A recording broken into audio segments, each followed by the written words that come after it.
Montana production.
What it do, what it do, what it do. Hold up, give me one quick second.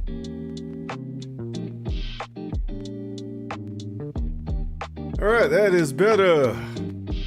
What it do, y'all? What it do, what it do, what it do? Coming to you live from the CIC room here on the Normandy. It is once again D. Tyrone Caliber. I have missed y'all last week. Happy late Thanksgiving to everybody out there in the chat and to everybody out here who watches this later. I feel good to be back. I feel real good in being back. I have absolutely missed y'all. There was a part of me that was debating on if I should stream the Friday after Thanksgiving, but decided not to. Decided to take some time, spend some time with the fam and all those other different things. So, felt good. It felt good. So, that's all I wanted to do before I really got started. The last thing I wanted to get into. Give me a second, chat.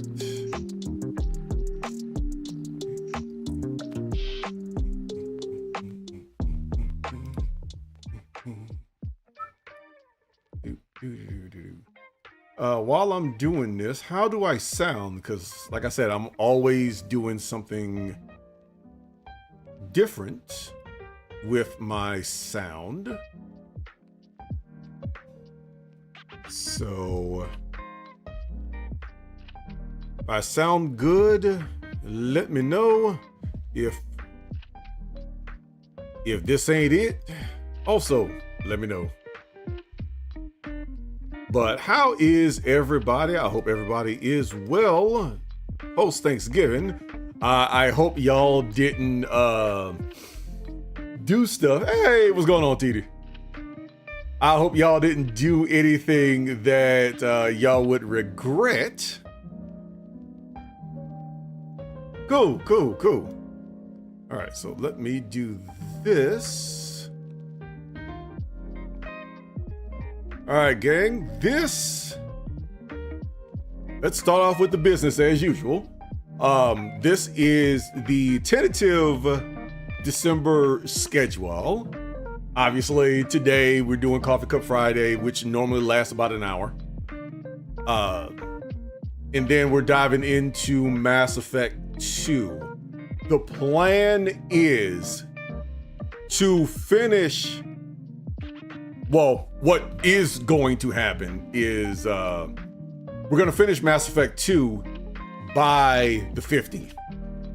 Mass Effect 2 will be finished by the 15th.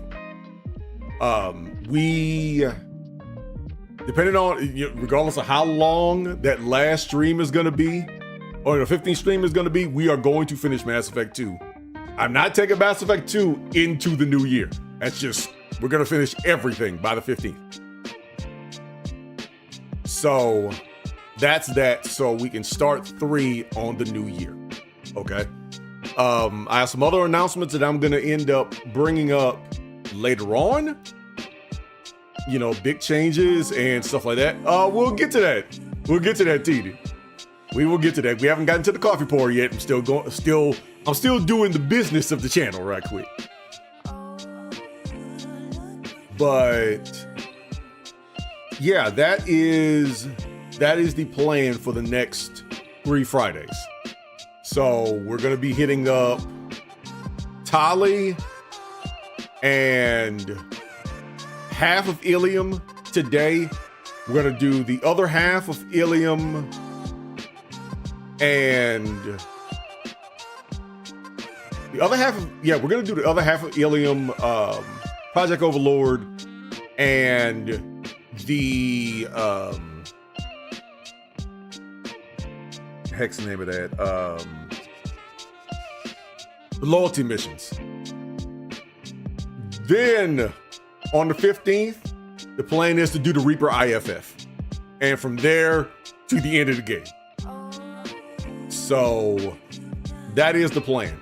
22nd, I will not be here. Y'all have a happy Christmas. Spend time with your loved ones. Once again, I know this is the holidays. And as you can tell by the question of the day, if you can't answer it today, just use that as a reference to think back over what you've done this year and what you're thankful for, what you're proud of yourself for, things like that. What have you done that you can honestly say that I am proud of myself for? And we'll get to that in a little bit today. But yeah, that is the Thanksgiving plan. So, that out of the way, TD, to answer your question, first off, my beloved wife decided to get me a new coffee cup, since I have told her a few times about the Coffee Cup Fridays. So she got a chance to hook me up with a few new coffee cups, and I'll be bringing those out as the streams continue on. But this one, I love this one because she decided to take my Mass Effect 2 character, and her and the creator of this one was able to put this cup together. What I love about it is not only the picture that is on here, but also at the same time, the inside of the cup is blue. So it actually matches, one, blue is my favorite color, but it matches the armor set for Curtis. So I love this thing. I have a few more that I'll bring out later, but I love this thing. I absolutely love this thing. So before I get into one of the things I am really thankful for this week, ladies and gentlemen, welcome to Coffee Cup Friday. What is in your cup? As usual for me, you got you something that you get hurt. How do you say thanks? Well, we'll talk about that all. That is a internal conversation there, TV. Stuff that I cannot bring out on stream. So, time for some caffeine ASMR.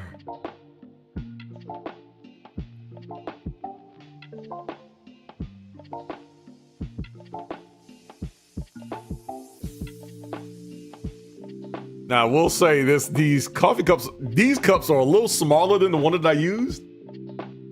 You sound like Capital One. What's in your wallet?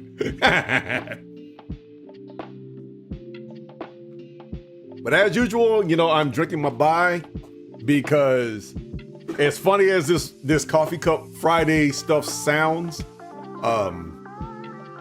I do not drink coffee anymore, and I think we've already talked about that on a different Coffee Cup Friday. I also have a video on it, or a clip on it, on both the YouTube channel and on Instagram.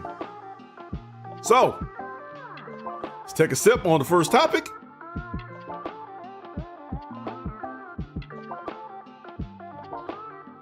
I talked a little bit earlier about thankfulness, being thankful for certain things, right?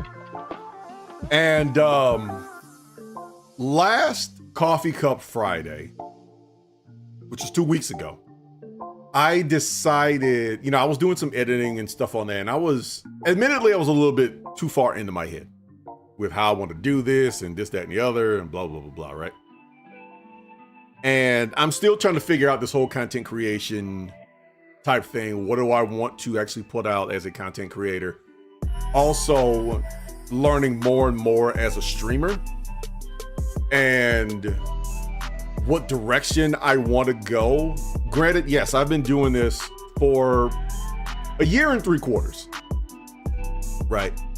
Actual, since my first stream on Twitch up to now, it's been about, 1.75 years, right? I believe March. I think March will be the 2-year mark, right? So, throughout that time, I've been going back and forth on what I want to do as a creator, streamer, getting used to my own voice, getting used to what I want to put out, and a lot of that stuff has evolved, this whole time. And first off, I thank you, TD. I know you've been one of my OGs. You've been one of the originals. You and Nao, always shout out to Tone, and a lot of the OG crew who've been around me this entire time. But as my streaming has gotten better, as I felt like myself, I've gotten a bit more structured with my presentation with streaming and whatever, and even starting off, you know, with this Coffee Cup pod, Friday pod and all this other stuff like that, which in some ways I do want to expand because it's fun. It's fun. I've in the beginning, I said I've wanted to tell stories. I love telling stories. I love telling stories of my life. I love hearing stories about some of these things from other people, you know, and things like that, you know. And, well, the last Coffee Cup Friday, I decided to simplify a lot of things, right? If you go on my Instagram,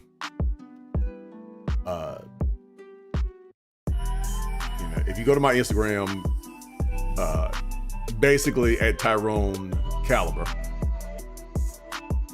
the last two videos, I did something a bit different. Normally, I go to my iMac and, you know, do all my editing there, trying to painstakingly do all this other stuff and whatever. And I was looking at a lot of my view count. I had 2 videos throughout the entire time I've been posting on Instagram. 2 videos hit over 400. And those 2 videos were slight spoiler to those who haven't played Endwalker, but one of them was one of the scientists at the end of the game doing the chicken dance, talking about schedules are fickle little things, feasible one moment, complete bullets the next, but I never felt so alive. That one had 471 views. The other one, which still boggles my mind today, was I went to Target to go pick up groceries, and I decided to take a short video of not even what's in the bags, but just the bags from Target. That's it. It was me driving in, took a video of the bags going in the trunk, and me leaving. That's it. Nothing else. And that was my first video. I think that was actually my first reel I put up on Instagram, and I got 400 views.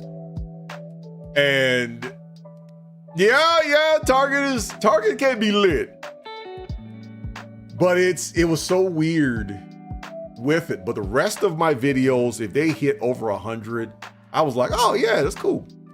Even my coffee one, which I thought was gonna get more views than it did, since, you know, people in coffee stories tend to be a little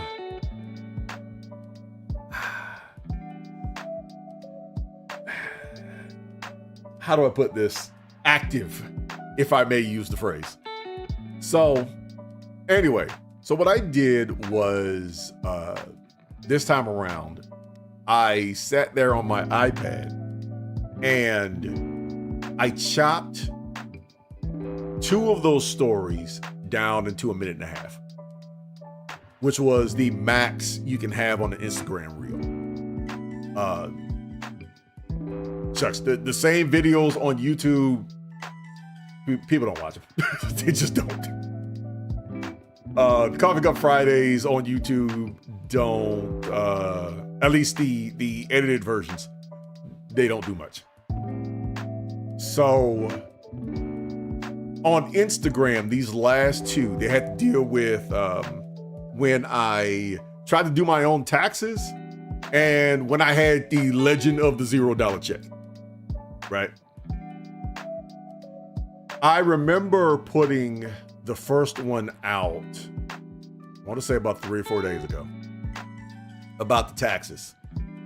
I did some different things on it just to see how well it worked, and I went to sleep. I wake up the next morning, and normally when I check my Instagram stuff, I don't really check it until midday. So I wouldn't pay much attention, right? So about 10, 11 o'clock that morning, I decided to check my Instagram, and lo and behold, that video was up to 1,100 views.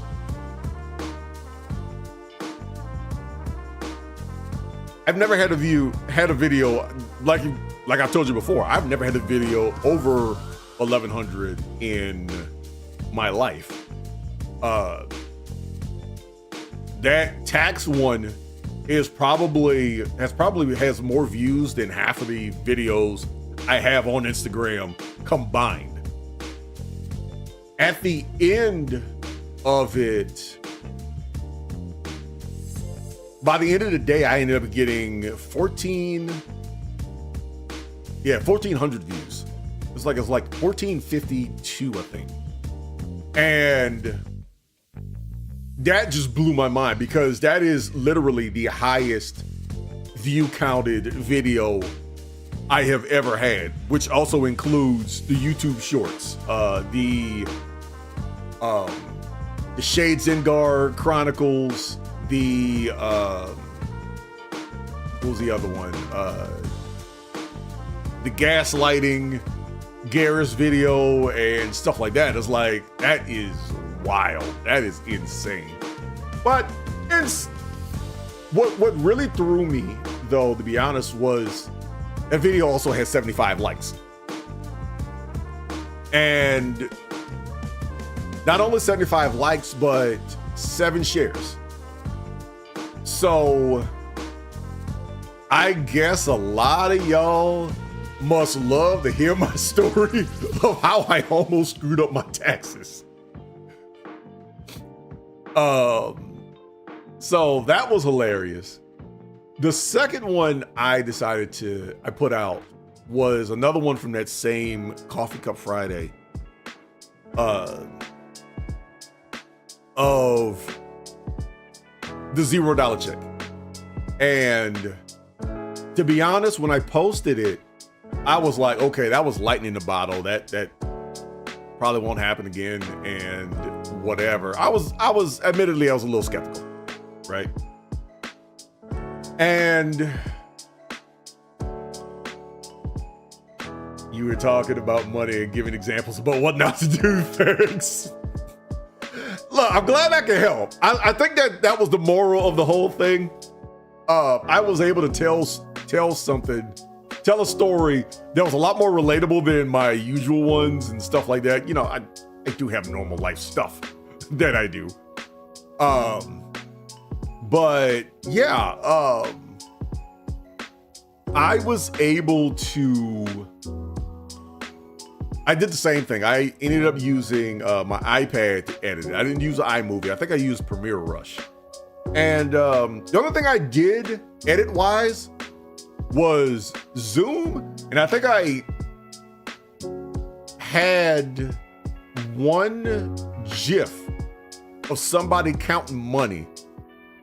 And I cropped the GIF in half on one half of it, and I did it again on the other half later on in the story.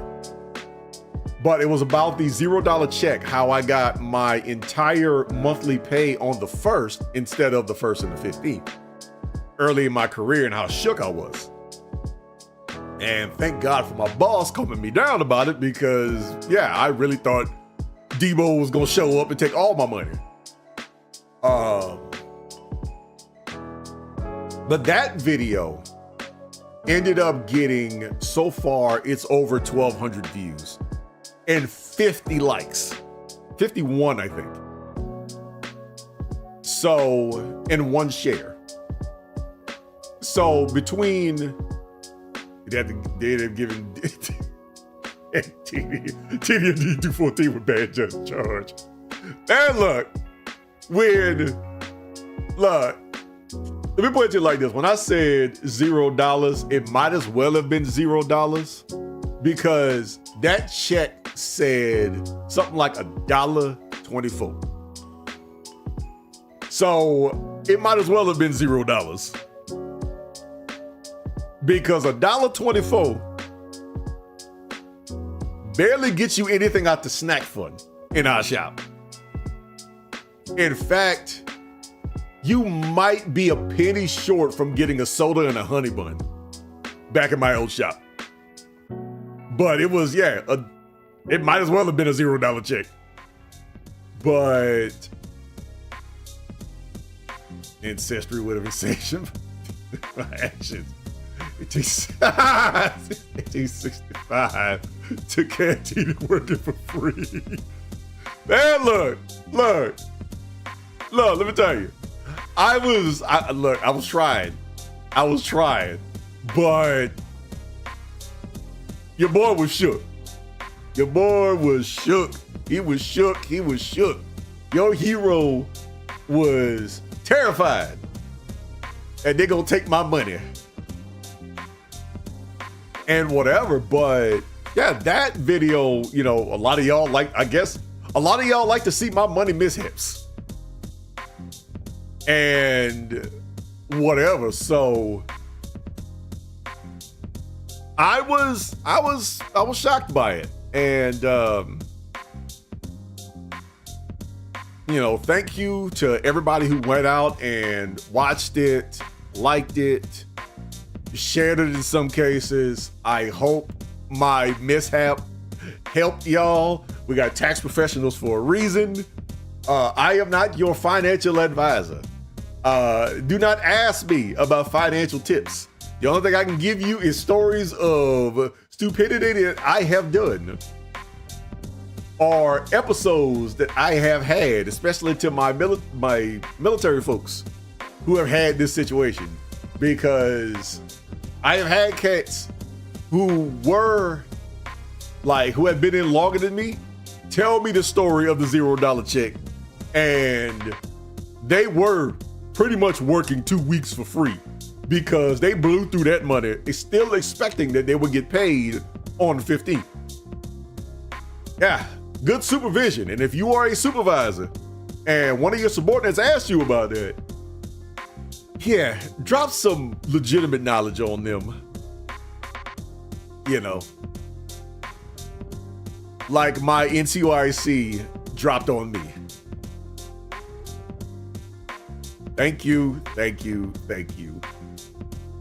But between two videos in a couple of days, it was over 2,700 views, 126 likes, and 8 shares.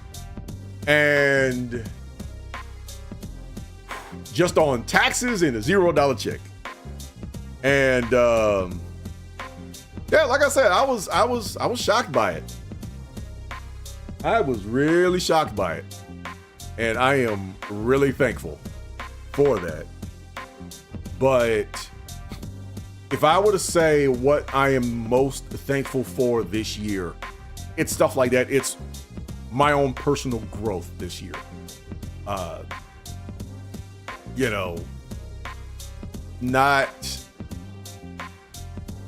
Getting a bit over my own self-doubt, not overthinking so many things.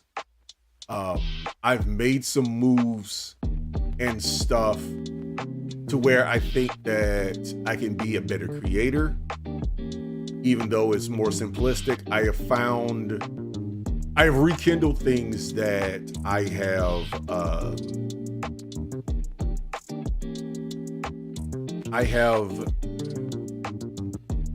missed. I've talked about this quite a bit. I love space. Absolutely love space. I mean, this hat is in the space font.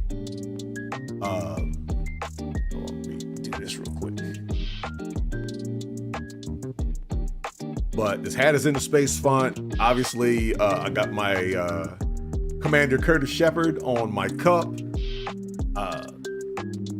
I want to start going to a lot of these space complexes. I will admit, when I was stationed in Vandenberg, we had a lot of the space launch complexes over there. And I used to get a little geeked by seeing those. I know it wasn't necessarily NASA or anything, but seeing the space launch complexes at that base, it was pretty amazing. And, I've been a space guy my entire life. So that is something I am absolutely thankful for.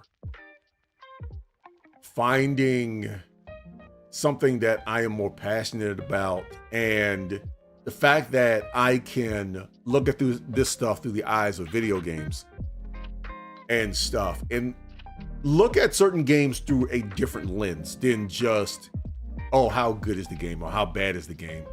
I know a lot of people have said a lot of things about Starfield, which is something I'm going to play later, but I'm looking at this through a different lens, and I'm going to enjoy it because I enjoy video games. Like I said, I'm very lenient when it comes to game control or, game mechanics and all this other stuff like that.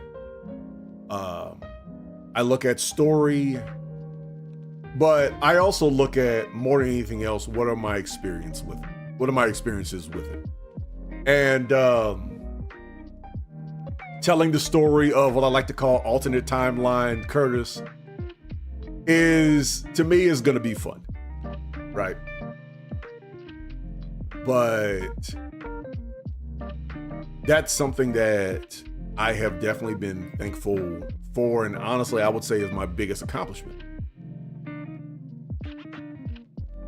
There's a lot more I need to work on, a lot of stuff that I still want to do with these streams to get, having the chat more interactive and invested in it and stuff like that. But that's further down the line, right?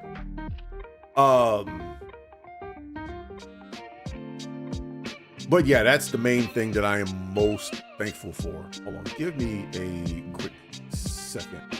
Chat.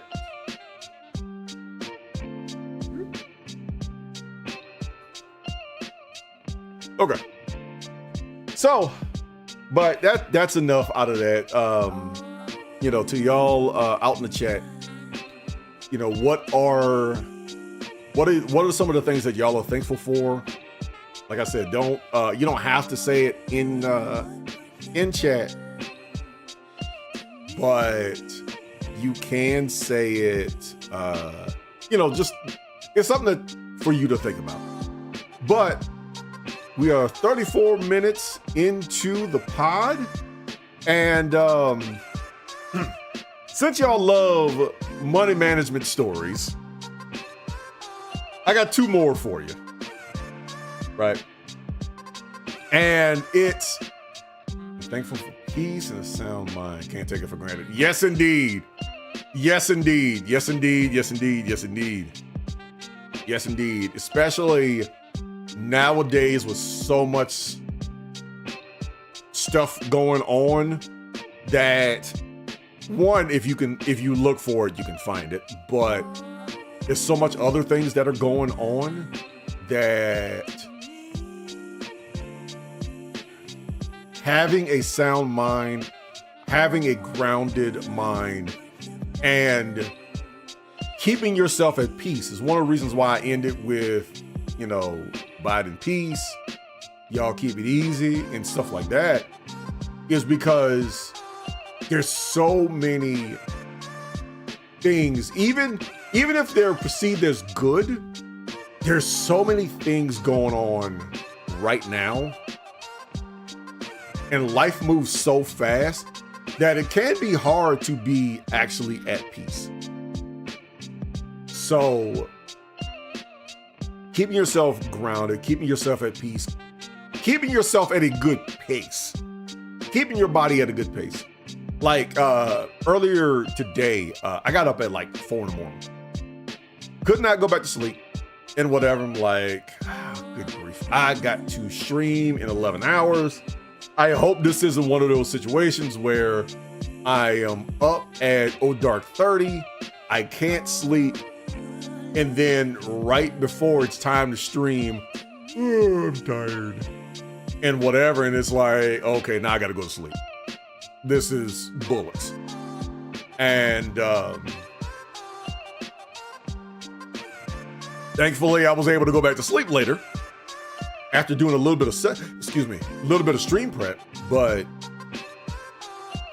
thankfully I was able to go back to sleep, got me some good rest, and obviously here I am. But anyway, yeah, keeping yourself at peace, keeping yourself at a good pace, and celebrating your victories. It's something that I still struggle with because of how fast I move, but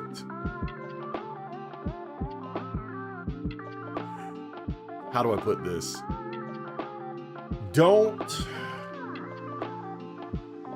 And I'm talking to the cats who think they're old, okay?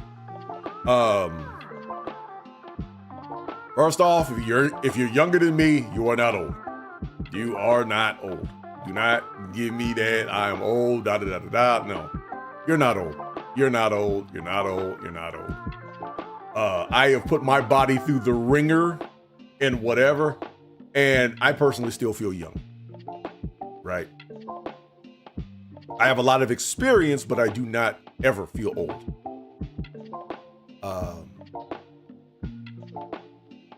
So do not look around like, oh, I'm old, because old is not an age. Old is a state of mind. And if you're stuck in that state of mind of being old, then your body is actually going to accelerate in age to match your mindset, right? Find something that you enjoy. I had a friend of mine tell me this during one of the worst moments of my life, but he said every day, find the one thing that you enjoy doing and you work towards that. And throughout the week, sitting here in this chair is the one thing that I definitely enjoy doing. Absolutely enjoy loving streaming. Streaming to me it's fun. And one of the things which reminds me, that's what I wanted to do. Also today, I talked about space and how much I love space.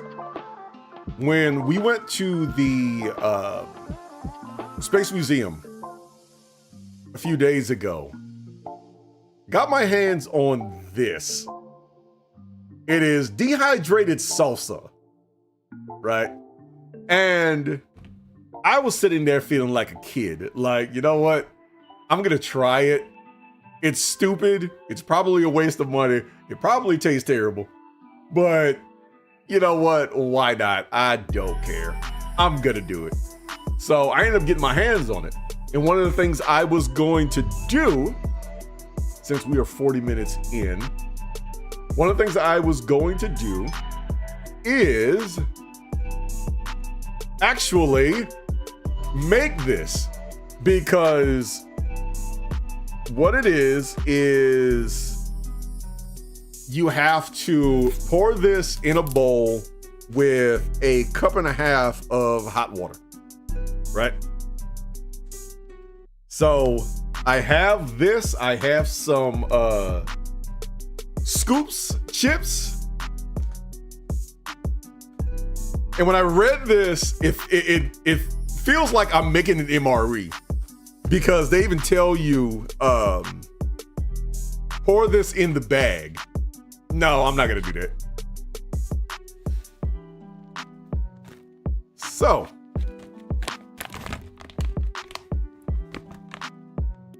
oof, the spices, they're everywhere. Ooh, oh boy. Ooh. Excuse me. Sorry for that.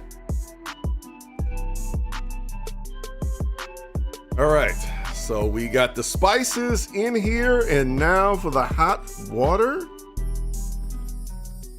And after I pour this in, then I will tell you my other two stories.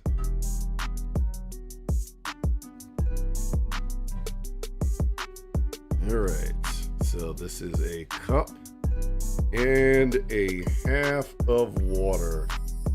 This could either go mediocre, terribly bad, or underratedly good.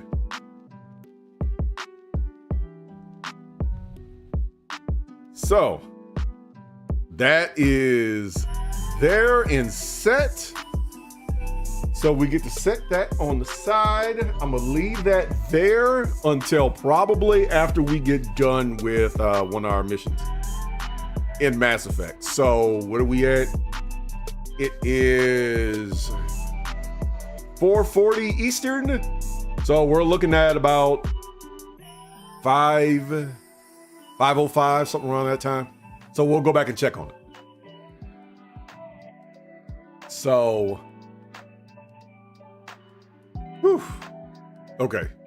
So the spices are gone now. In fact, let me do this.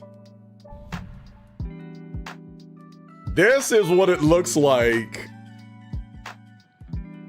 at minute 1. It looks like soup. It just looks like soup. So we'll see how it works. But it's supposed to be a version of like dehydrated space food and stuff like that. It's probably a gimmick, but you know, that's why I talked about like being a kid again and feeling young and stuff, is because you get to try stuff like that, and it's goofy. That's all it is. It is just goofy. You just do it just for the sake of it.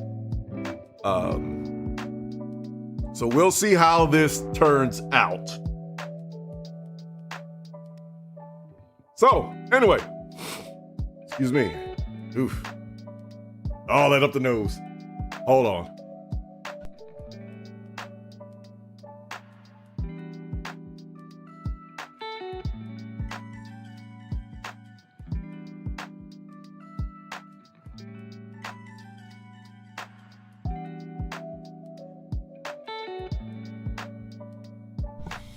All right, that's better.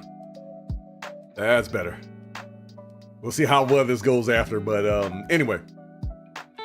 So the two, since we're talking money, right? Since y'all love the money stories apparently on Instagram, I have two more for you that happened.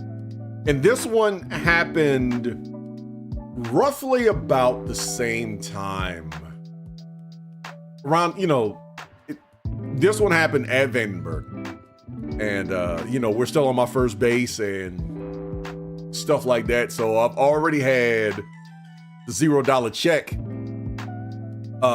incident and stuff. I haven't had the taxes one yet, but it was still the $0 check issue. So anyway, as a bit of background, when it comes to money, I grew up kind of old school, right?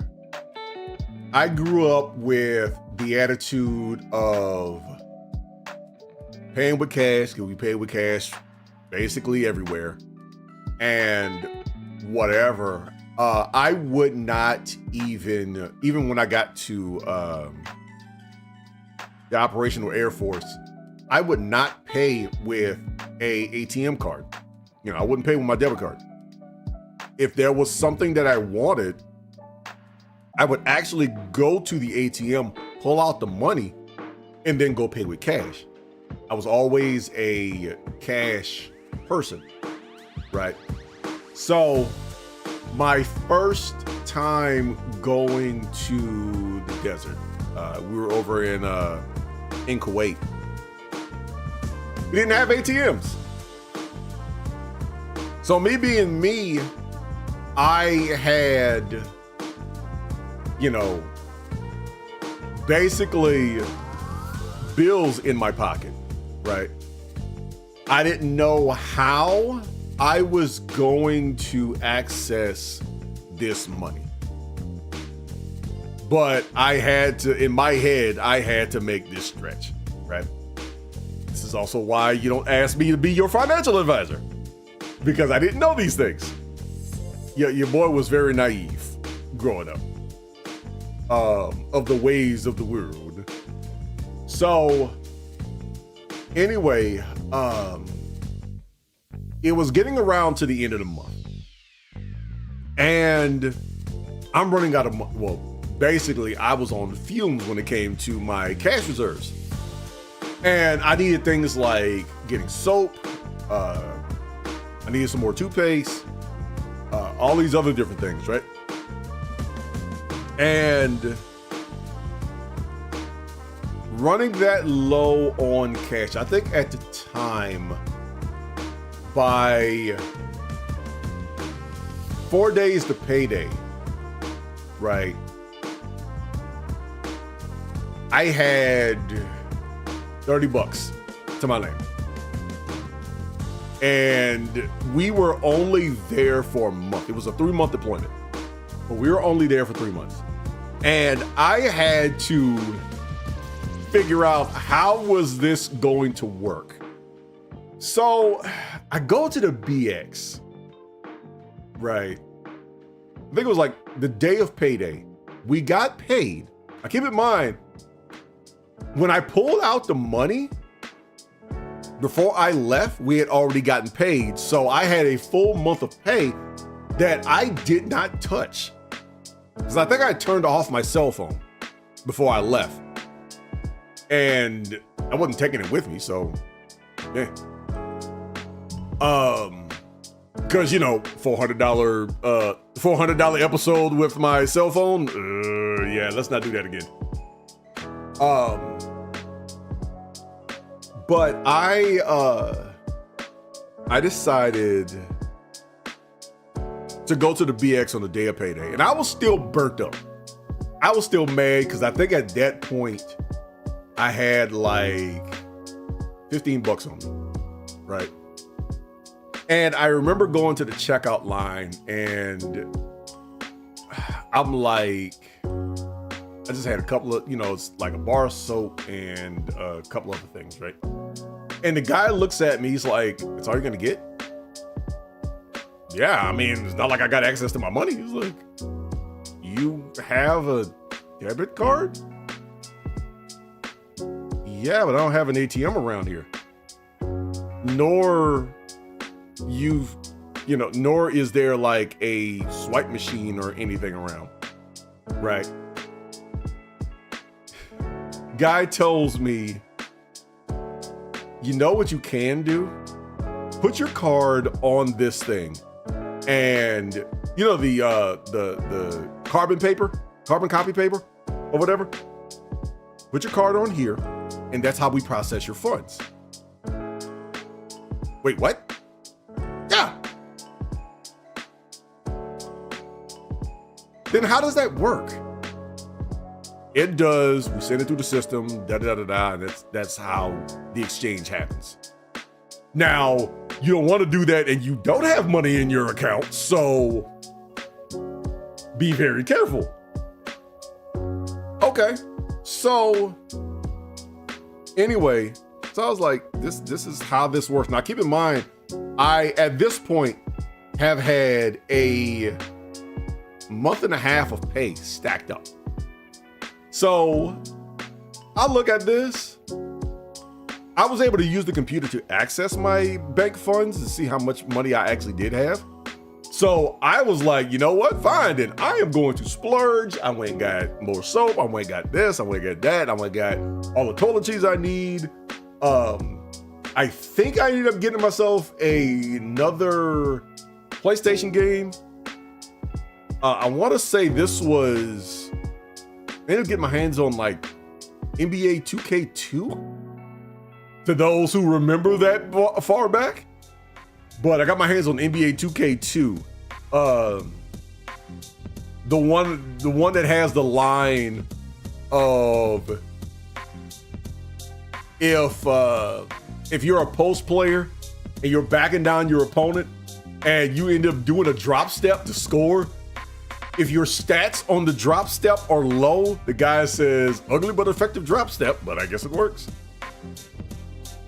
And whatever. So I ended up getting my hands on that, and I was like jumping for joy, like the one guy, you know, singing in the rain.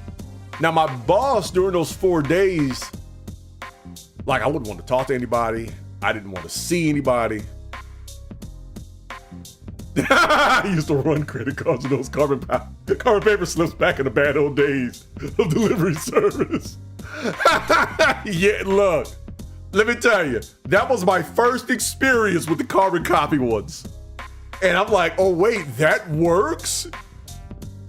I was still a little skeptical, so I didn't go ham on it, but I was like, I have money again. So I remember walking into the shop the day of payday, and my boss, the minute I walked through the shop's door, he looks at me, he's like, is Ty gonna be pissed off again? I come walking in and I'm like, I got this smile on my face from ear to ear. He looks at me, he's like, oh, what happened?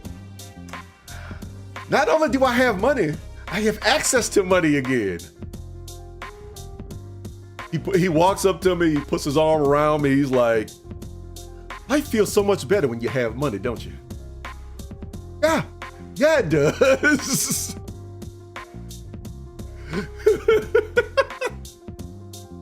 So yeah, the rest of my 3-month deployment was pretty smooth sailing. It was pretty smooth sailing because, like I said, I just sat on a month and a half of paychecks because I didn't think I had access to it until the carbon copy paper. What is going on, Tone? What is going on, my friend?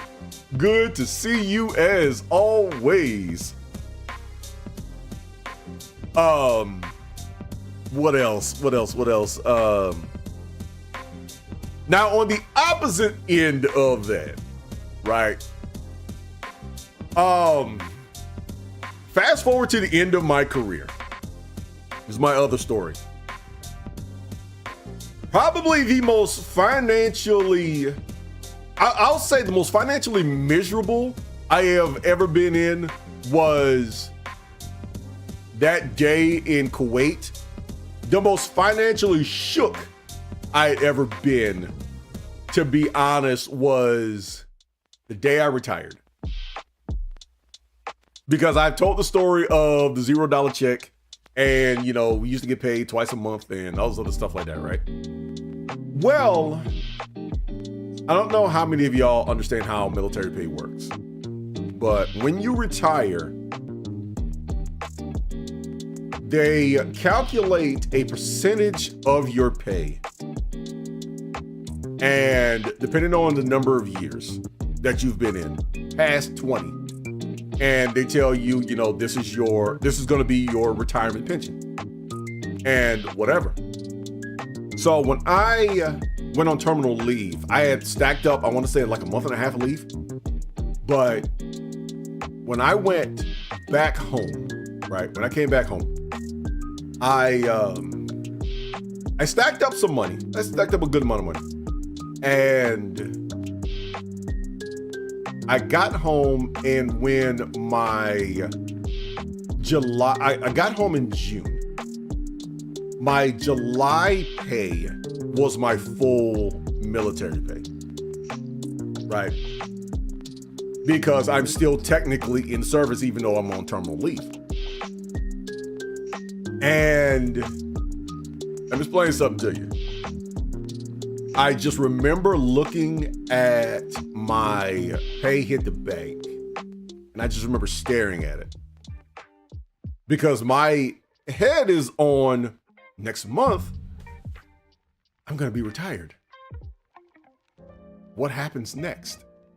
And I heard some of the horror stories of people not getting their retirement pay until the month after their retirement date and all this other stuff like that and whatever. And it's running through my head. And at the time I was playing Final Fantasy 14, and whatever.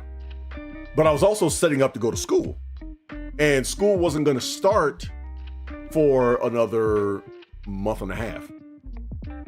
And I was going to school for the GI Bill, and I just wanted to do something different. You know, I wanted to get into a little bit of computer science and whatever.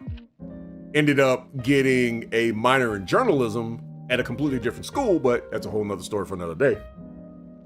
But I just remember looking at that pay and I'm like, I don't know what I'm gonna do with this.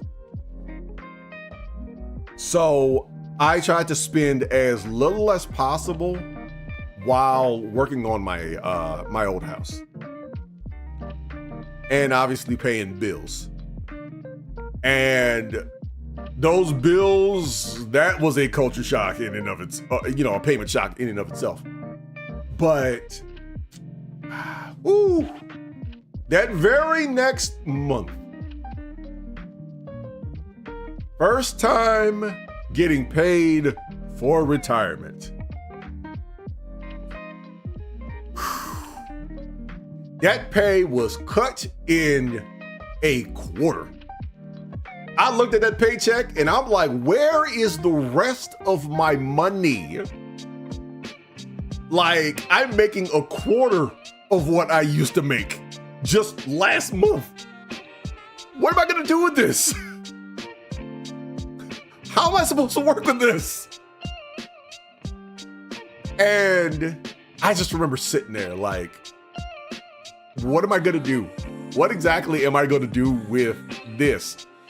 Thankfully, I was getting paid for going to school and stuff like that, and that did help out with bills and stuff like that. But I was like, what am I gonna do with this? It was just a shock of, I've gone from, to put it simply, I had gone from staff sergeant pay with a housing allowance every month to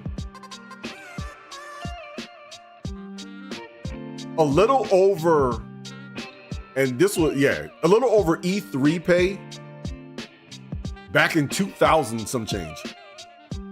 So remember the $0 check story?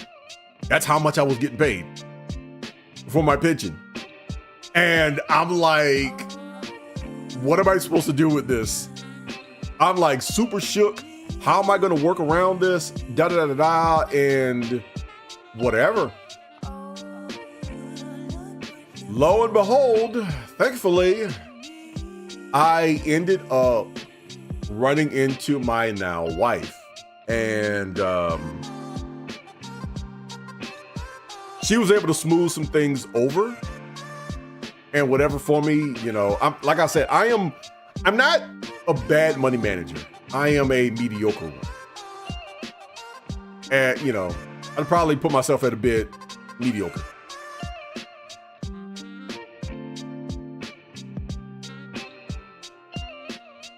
You know, I can make things work, but I don't, as the cats used to tell me, you are too straight-laced, if I may use the phrase. You know, you don't try to optimize things and whatever. You want what you want and you try to go get it. That's just you. And whatever, but seeing that shook me. But granted, on the end of that, it made me actually work harder in school because, you know, I'm at the bottom grinding. So this needs to work. I put a lot more into the shots that I took, into the things that I did, because there's a lot more riding on every decision that I make. You know, like I do give a shout out to those cats who had to go through situations that was worse than mine. And let's be honest, my situation wasn't necessarily bad. It's just an area that I wasn't used to being in, you know. But to those cats that I know, Tony, you've told me a few of your stories and stuff like that, you know, all respect to what you've had to go through and how you had to make that work, and whatever out in the civilian sector, especially after you told me how much gas is. Yeah. But, you know, I was never one of those ones that was like super wasteful with money and whatever, but it was a new feeling and a new experience and a new level of how to see money, just through that lens. So it was something completely new for me. And I learned a lot of things that day. You know, I learned a lot of ways to help out, you know, how to manage more of my bills and all these other different things and whatever. And not to be necessarily nerve-wracked by the situation. This is where we are. Figure it out. And we move on. You know, that's just it. So those are my two money issues for the day, since y'all like hearing about, you know, me and making money mistakes and, you know, my good enough management of it. But that's whatever, however. So Tony, since you are here, I did want to ask you, I do want to see if I can catch up with you on Discord later about it. But how's the ME speedrunning going?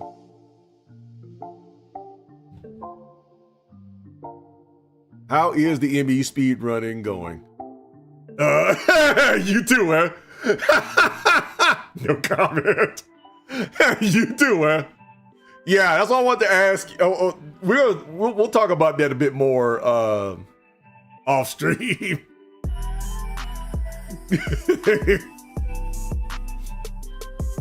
But yeah, we'll talk about that a bit off stream when it comes to scheduling and whatnot of what we're going to do. In case you haven't seen it, Tone, this is the tentative schedule. Obviously, things can change. You know, obviously things can change at any point. But yeah, that is the tentative schedule, the tentative Friday schedule. But like I said, we'll talk about that off stream, my guy. So anyway, though, that is yet another episode in the books of Coffee Cup Friday. Oh, in case you haven't seen it, Tone, my new coffee cup with Curtis on the front. I love this thing.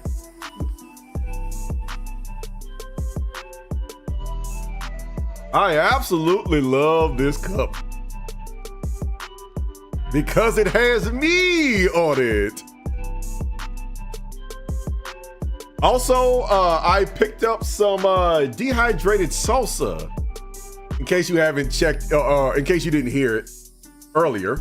But I had some dehydrated salsa that I am allowing to settle throughout the course of the stream. So I am, the plan is I am going to attempt to eat it by the end of stream. So I might wait till the very end of stream to actually eat it. But also, in case you haven't heard, Tone, I am going to be ending Mass Effect 2 by the 15th. The 15th will be the end of my Mass Effect 2 journey. So however long it takes me to end Mass Effect 2, Mass Effect 2 will end on the 15th. And that will be, I won't start Mass Effect 3 until next year. So the tentative plan, like for today, is Tali, getting Tali in the first half of Ilium.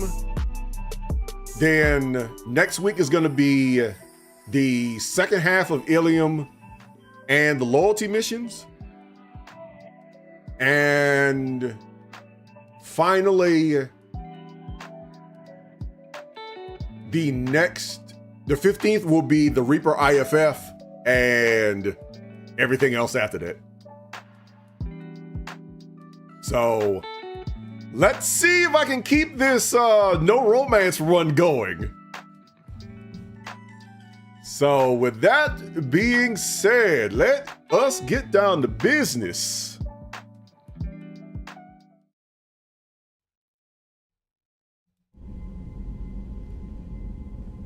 Let us get down to business. Okay. And there we go. All right. So what's been going on with you, brother? What has been going on with you? This way. So last time we were here, we got our hands on, or we have done everybody's current loyalty missions.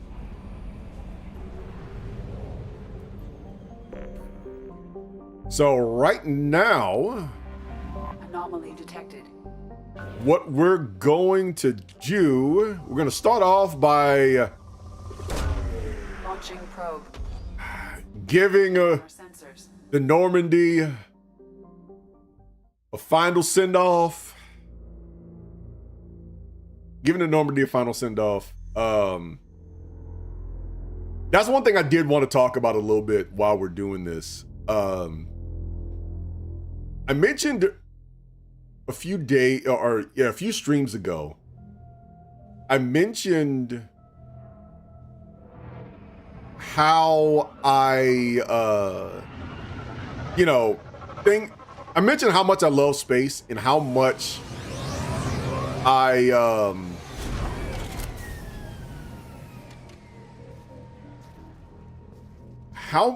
always, question how far are we from having an FTL drive and being able to go to, the far reaches of space and all this other stuff like that. But a few weeks ago, I went to the Space Museum, right? And I saw a video. They're running these half-hour movies about different things. And the movie Lady Caliber and I watched was about, the advancements in space travel and all this other stuff like that. And it made me, and we got, there is one in the books. It made me rethink a lot of things when it came to what questions, if I were to ask a astronaut or an engineer, it did make me rethink a lot of things. Instead of asking about FTL drives, one of the big questions after I got done watching the movie was asking how close are we from having just simply not the Normandy, just simply having the Mako. Because the current rovers that NASA has, those things go slow.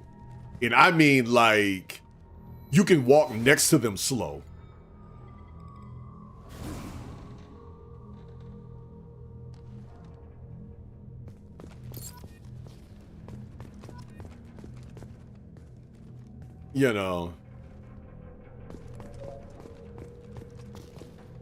So that was the main question I would want to ask as of right now, like, what would I ask a NASA engineer? Just simply, how close are we just to even having the Mako? Because having a space vehicle, forget the guns and everything, but having a vehicle that can just simply go average speed limit instead of just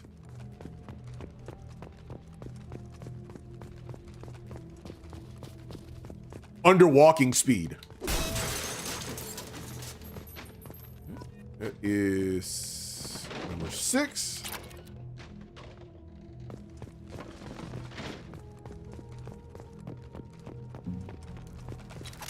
That is simply the question. How close are we to that? The M35. You know, I do want to dive a bit more into just having that, asking that question. And I'm going to place the monument there. Right by the Mako. My favorite, one of my favorite vehicles in video games.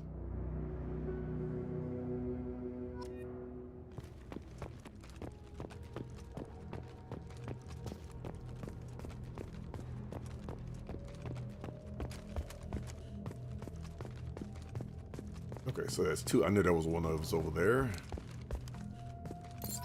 The bane of my speed run. Bro, that is the bane of a lot of people's speed runs. I mean, remember, you're talking to a guy that went off a cliff in a straight line. There's the CIC. But as flawed as that truck is, I love it. Presley. I bounced off that cliff too. No, really? You did? What was it filled with sadness?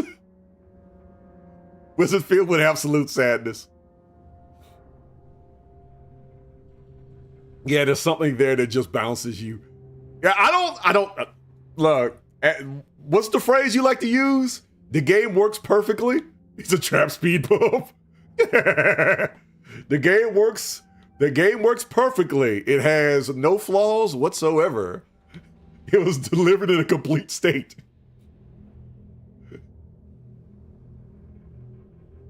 Presley, I spoke to the commander about this. All these dang aliens aboard the Alliance's most advanced ship. I don't trust them. Especially that dang Asari. An Aquarian? What does Shepard think this is, a zoo? With the Quarians, it seems she's on some kind of pilgrimage, trying to improve the lot of her home ship. I can understand that. I'm guessing I wouldn't let her babysit my children or anything, but she has to be on board. I'm supposed it's not too bad. For a while now, I'm taking a look back at past entries in this journal. How blind I was at the time. Came on this ship firmly believing humanity was on its own in the galaxy. Shepard brought all these aliens on board, and there was no way we could have accomplished what we did without them. I'm proud to say I would die for any member of this crew, regardless of what world they were born on. Yeah, that's Presley.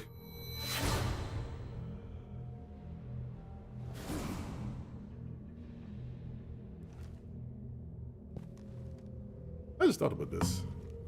I had my cams off this entire time. This is what happens when sometimes you suffer from tunnel vision.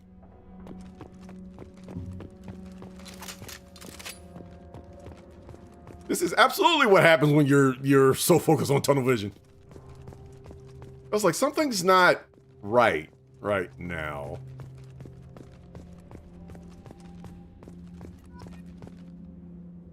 And my old bucket.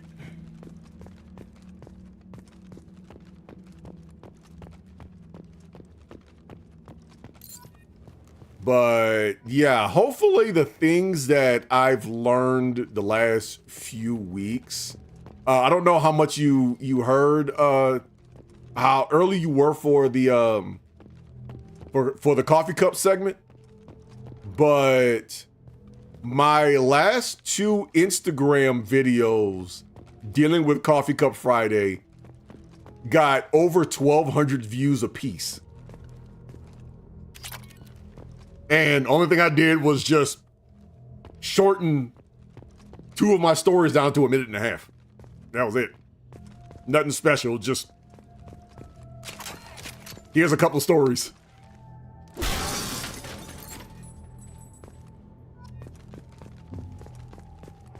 So, excuse me. So I learned a lot from that. But if I can get that, there we go. If I can keep that up, I'll be able to devote more time to get back into speedrunning because I do miss that. Okay, already been here. All right, there's another one over there.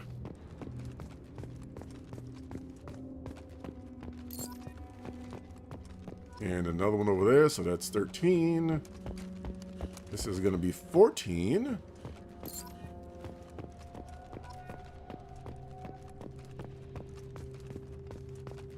The Normandy. The SR1. The very hangar you speed run through.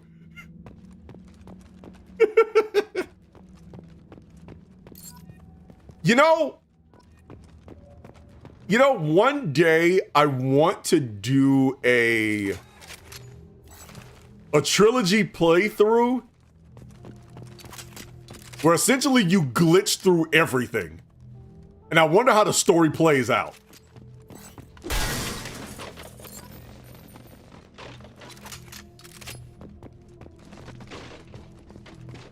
I wonder how the entire story plays out if you just glitch through everything.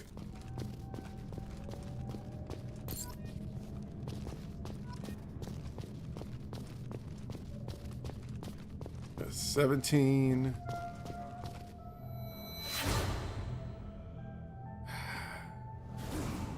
F's in chat for Caden.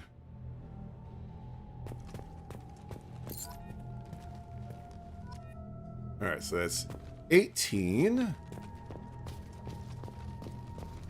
There's only one way to find out. Yeah. Yeah. There's a lot of different playthroughs I want to do. Another Mass Effect player that I watch, Lil Blue. Right now, they're having a challenge of playing vanilla Mass Effect and completely modless, and they're having a contest of who can die the least going through the entire game on insanity.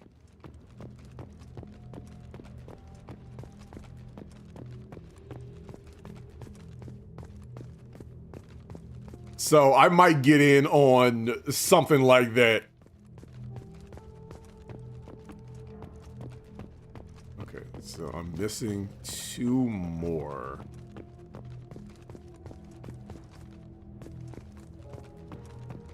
I'm missing 2 more. Where are you?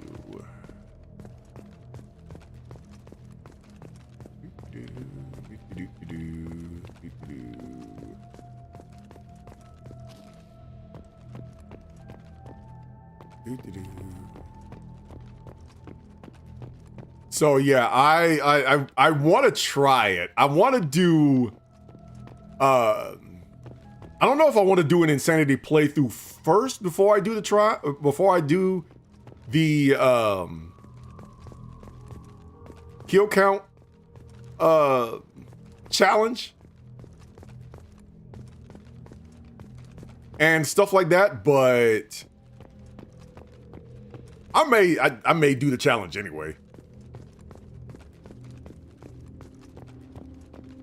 This is Joker's area. There's one here.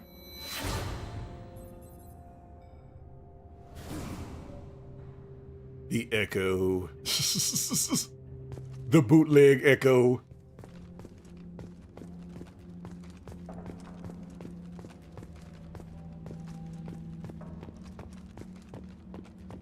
Which does lead me to a question, Tone. Quick question for you, my guy. I put it up in the community tab, and I put it up on Twitter, or X, or whatever the heck you want to call it.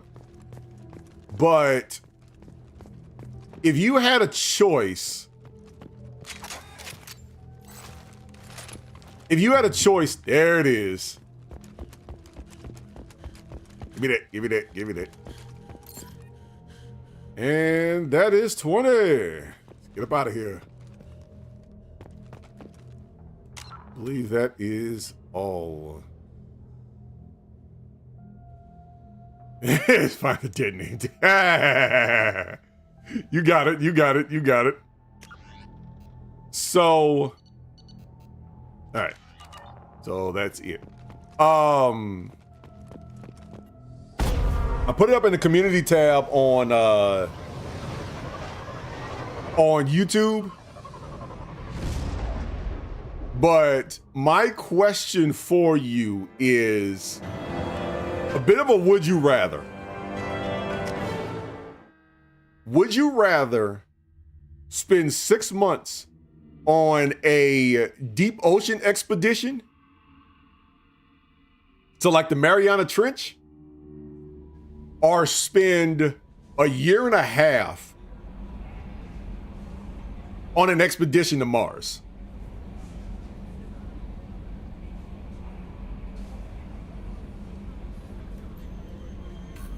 And F's in chat for the Normandy, the original Normandy.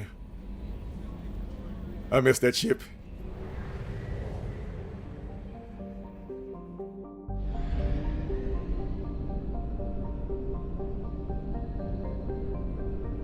All right, so.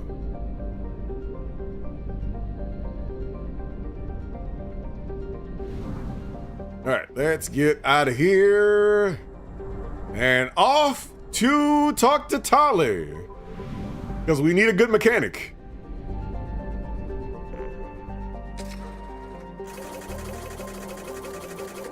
And refill on some petrol.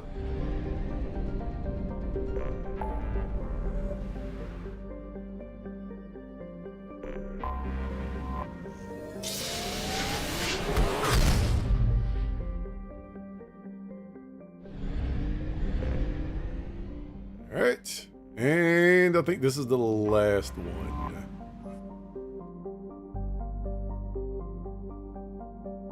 The ocean expedition is both safer and more likely to be interesting in and itself than a Mars trip, given how far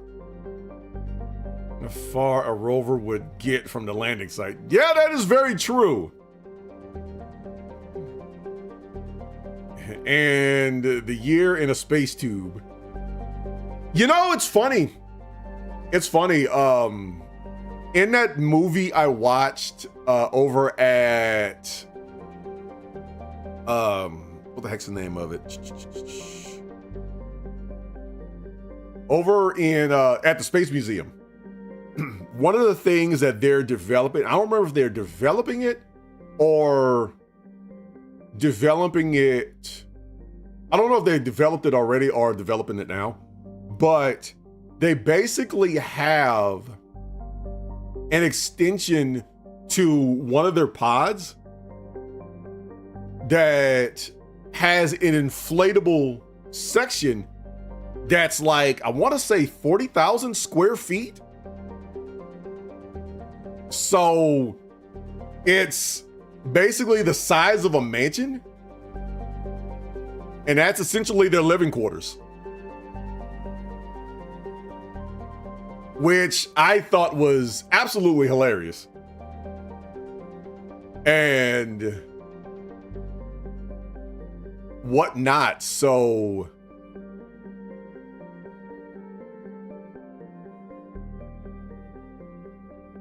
me personally, Ocean Expedition would be cool, but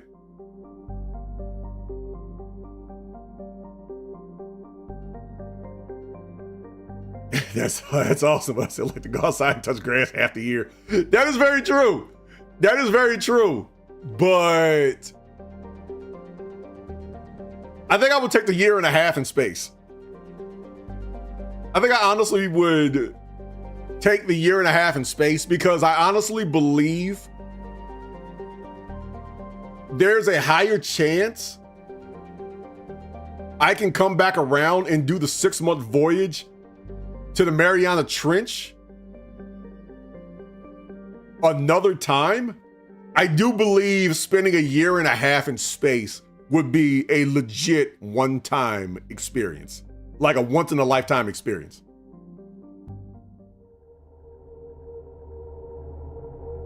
Because especially when you're looking at, the reason why I say 6 months is because there is a certain window of time where the there's only a small window of time where the what is the name of that thing? Mars and Earth are close enough to where if everything goes right, it takes 6 months to get to Mars.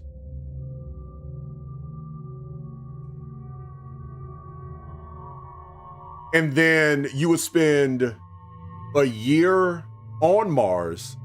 And then when the window opens up again,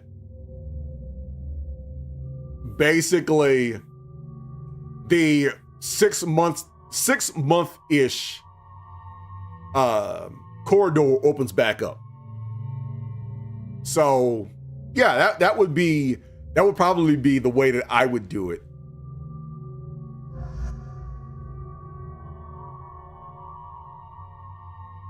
Let's see, who am I taking? I'm not saying we can go to the Mariana Trench at any other time, but you bring up some good points. Being stuck in a tube for a year, it's not for the faint of heart. You're not going to see grass for a year and a half.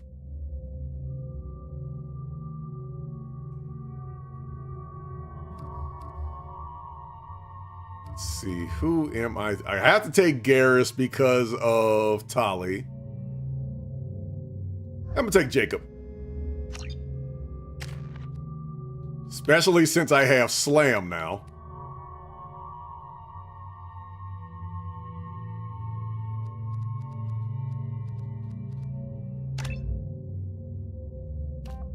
So let's see.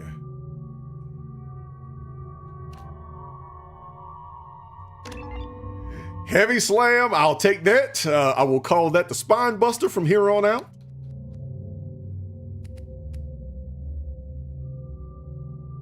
Let's see.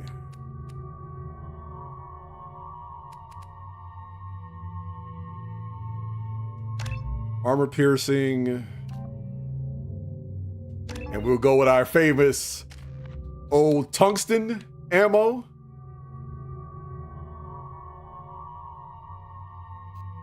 And okay, yeah, he doesn't have enough, so. Hey, cooked! Oh, lovely, this mission. Shepard, our data indicates that Tali is somewhere in these ruins. There is considerable Geth activity and an environmental hazard. Solar output has overwhelmed Hastrom's protective magnetosphere. Exposure to direct sunlight will damage your shields. Yeah, this is going to be fun. When I decided to do the Insanity run,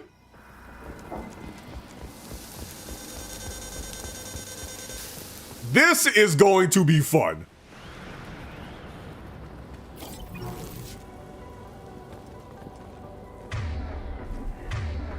me see. At the very least, Radiation's messing with my shields. no crap, Sherlock. In the shade, we should be fine. Faster you run, the faster we can get out of here. Emergency login. The gates are here. I've stayed to buy the others time.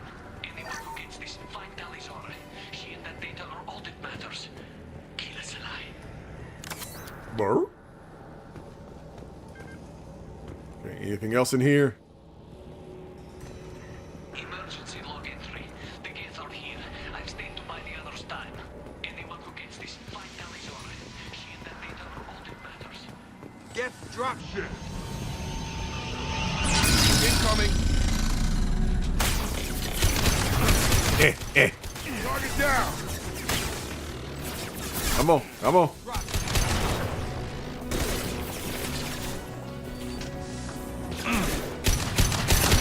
Take that.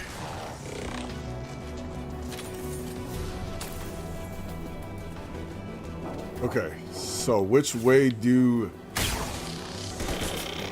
am I gonna go?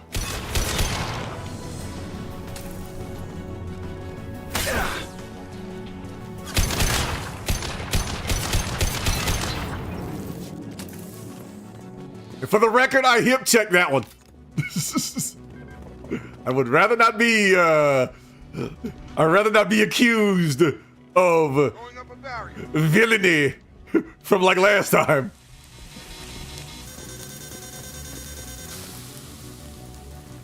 Oh, come on.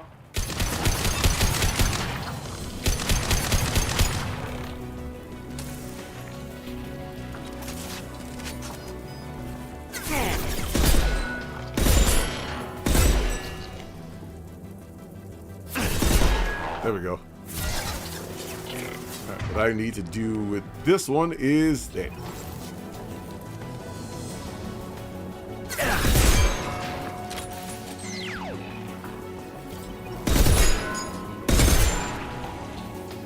Smoke him if you got him.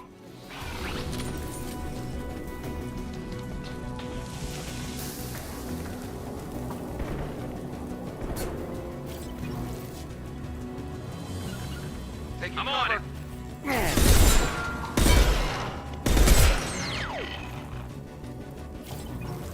Appreciate you.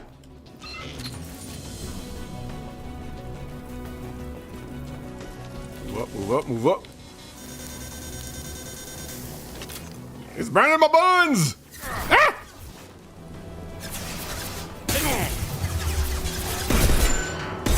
Kneecap.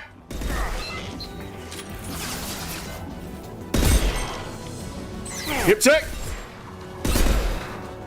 You didn't see that?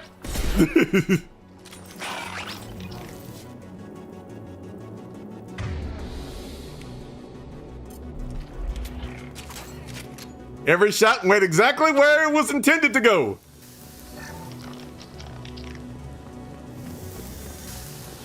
Whoa! Weave!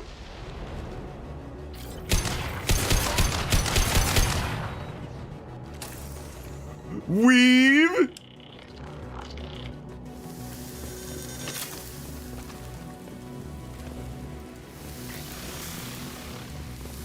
Move, move, move, move, move, move.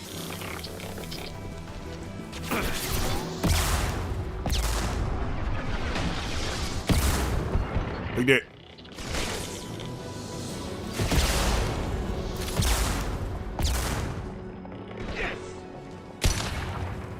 GG's, Garrus.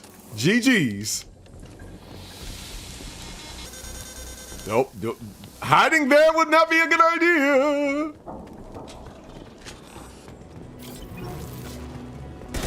Nothing's gonna hurt me now. Ranch one.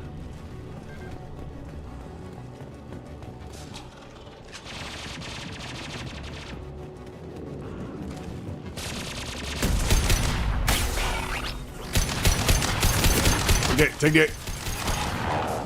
Cook this man.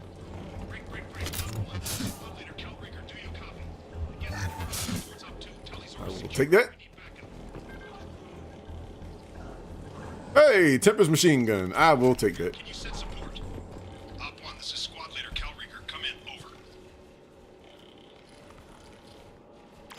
This is Commander Shepard of the Normandy. Can we provide assistance? Patch your radio into channel 617 Theta. We run a stealth mission, high risk. We found what we were after. The Geth found us. They got us pinned down. Can't get to our ship. Can't transmit data through the solar radiation. How are you holding up? We can be there in a few minutes. Take it slow and careful. Direct sunlight fries our shields all to hell. We're bunkered down at base camp across the valley. I left Tali'Zorah at a secure shelter, then doubled back to hold the choke point.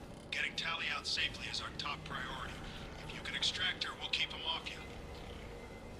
You've got confirmation that the Geth haven't reached Tali yet? Affirmative. Left my best men with her. When you get here, you can talk to her on the comm. Every Marine on this rock is sworn to protect Tali'Zorah. As long as one of us is still drawing air, she'll be safe. Hold position. We'll hit their back ranks. Wait, watch your ass. We got a dropship coming in. Burr. No! Oof. Drive by.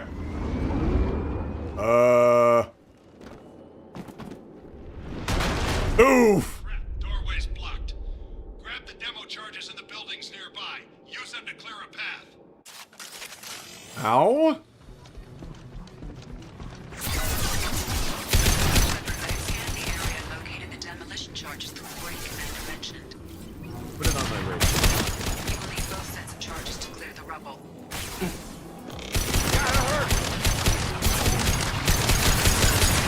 Your stealth board does not work on me. Let's see, where's it? Hiya! Decided to change up my powers now.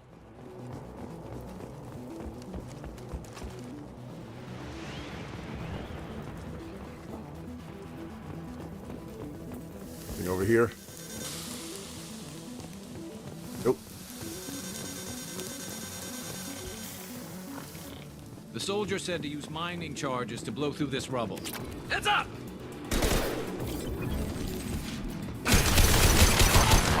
Fighting for position.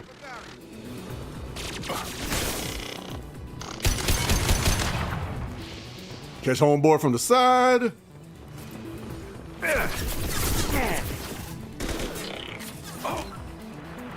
Hold on, give me a sec, check.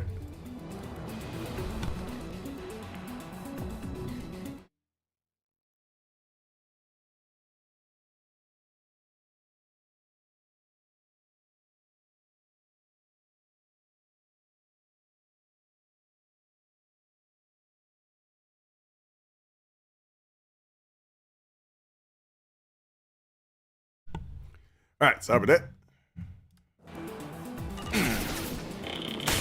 All right, back to work. Back to cooking these foods.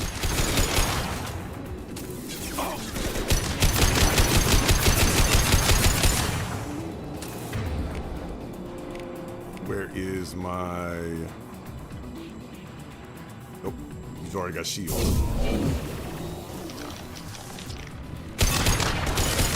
And down you go. Why do you keep switching to that weapon? Why is that the default backup weapon?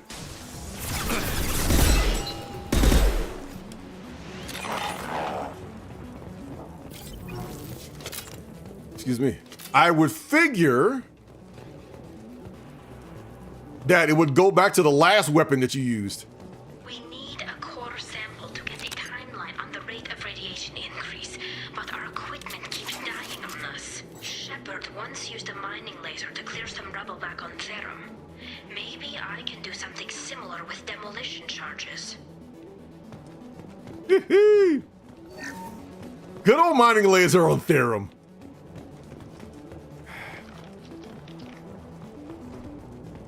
With the child. With, what did I call her? Tiffany? Who fell down the well?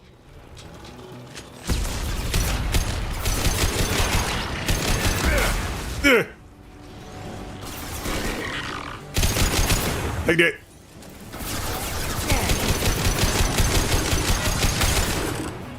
No, my friend, Grunt is a man. Going up and down.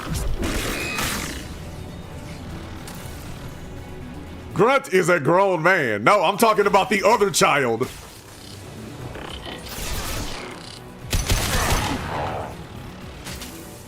The Asari child.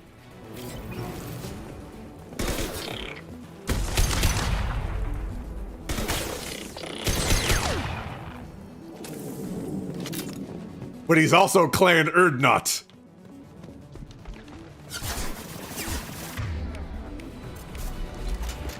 A full-grown Krogan.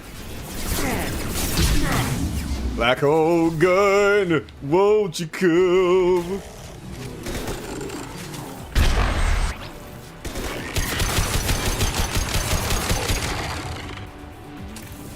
To say, Jacob, at least stay behind both cover and out of the sun. I am a hot weather person, but I don't like heat that much.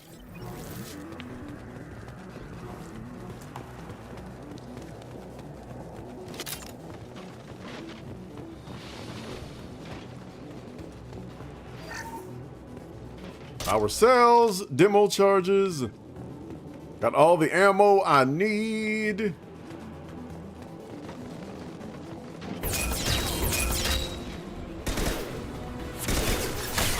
You know what? I ain't got time for y'all. Since I got that ammo back. Back home, gun, won't you come? Yeah!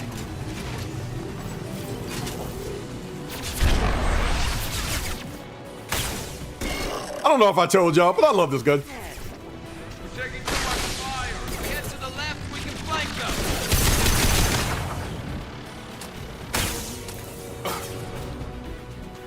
On your six. I'm here. Let's move. Let's move.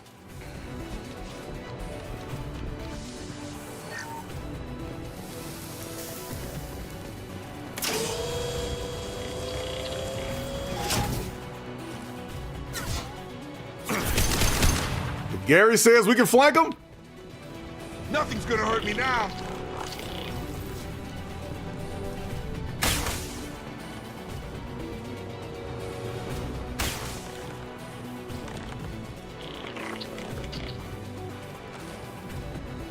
I saw you idiots come over here. Hands up.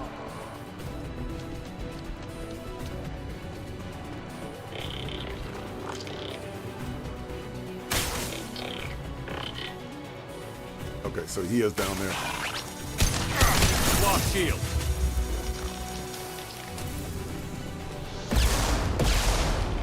But yeah, there we go.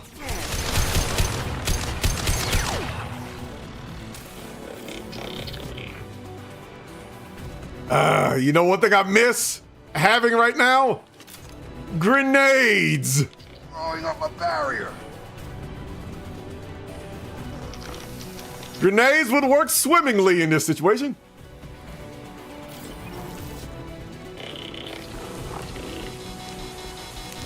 Going for it. It's next to impossible to get accurate solar measurements. The radiation keeps burning out our equipment. Okay. This sun shouldn't be like this. It was stable a few hundred years ago. Stars don't die. Take that, take that. Appreciate you. Was not the best way of positioning.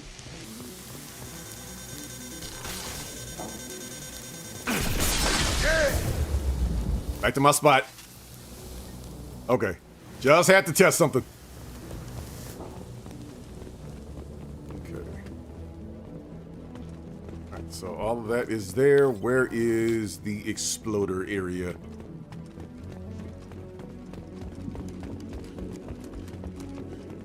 That's enough. Let's move before it blows. Oh, Garrus, y'all stay there. I want to make sure the explosion works.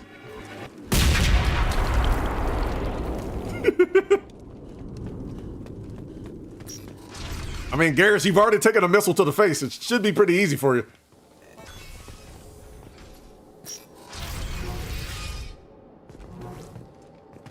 Ah! He did.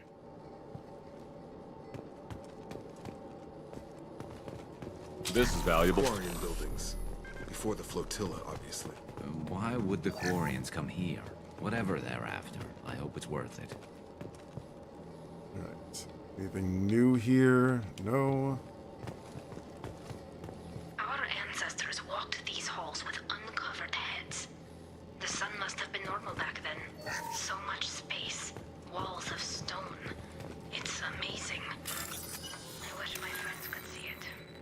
I wish Shepard were here. You don't have to worry about that too much longer there, Tali. Come in, base camp. You don't have to worry about that too much longer, my friend. Because Curtis is here to save the day here. Let's go.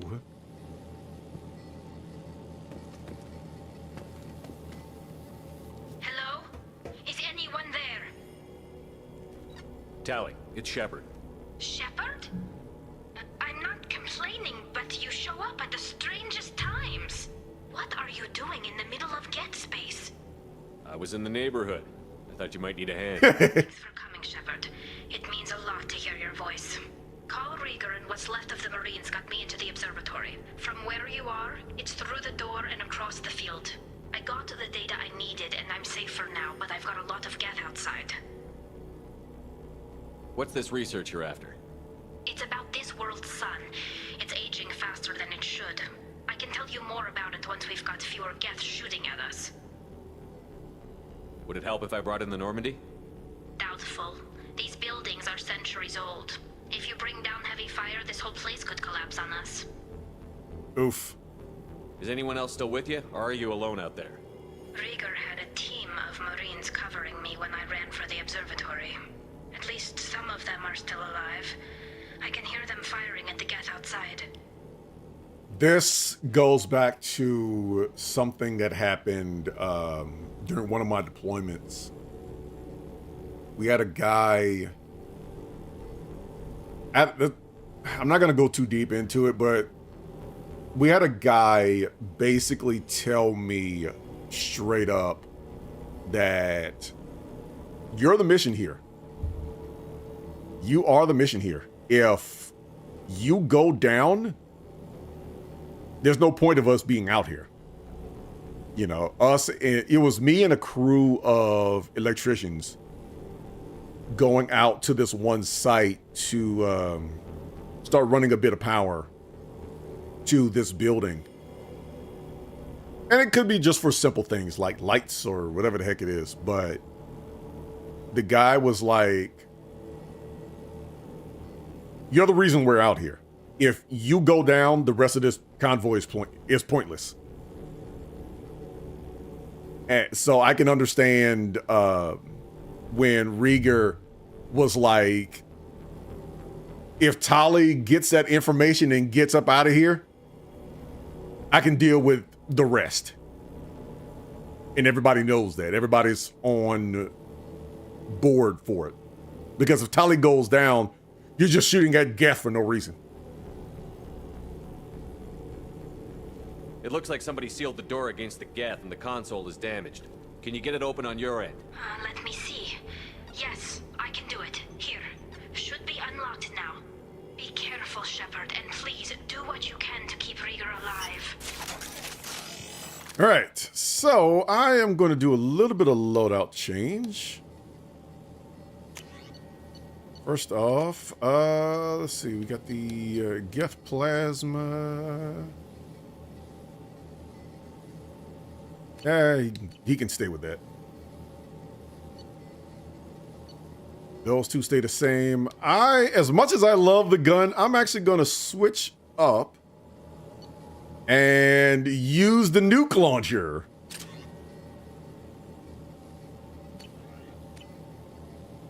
Yeah, I'm going to use the nuke launcher for once. Well, not necessarily for once, because the last time I did this, I screwed up one of the missions, which, for FYI to anybody who watches this, when you're doing the Arrival DLC, when you meet up with your contact in the first part of the mission, don't use the nuke launcher in that area, because if you do, you're actually going to blow up the contact. We've been spotted. Drones have optical camouflage systems, and here I was worried this would be too easy. All right, where is it at? Yeah! Target down! Moving up.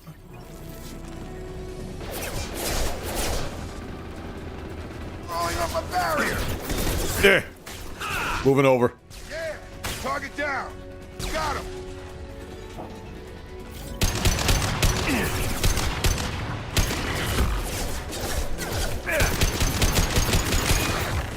Yeah! Target down! Oh, that's right. My fire is off.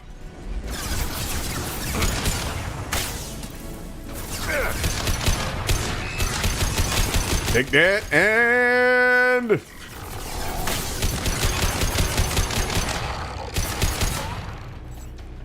On you go, bucko.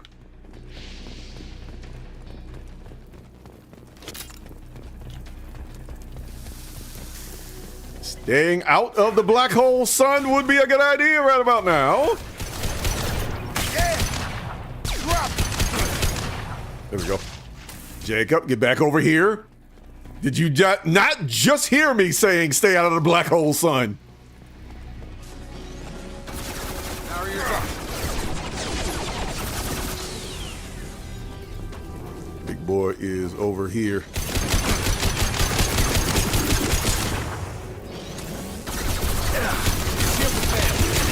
Oh, come on, cook this man, cook this man. That's all I need. Nothing's gonna hurt me now! Dunk. Appreciate you. Anything else on around here? No. Pick up some more ammo.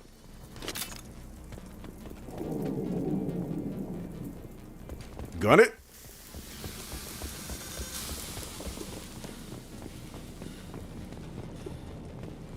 Anybody else back here? No? Okay, cool.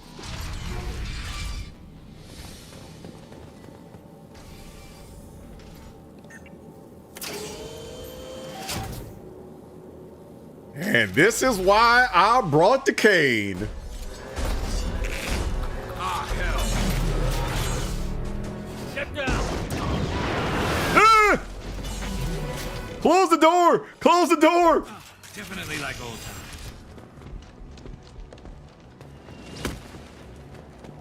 Over here! Get to cover!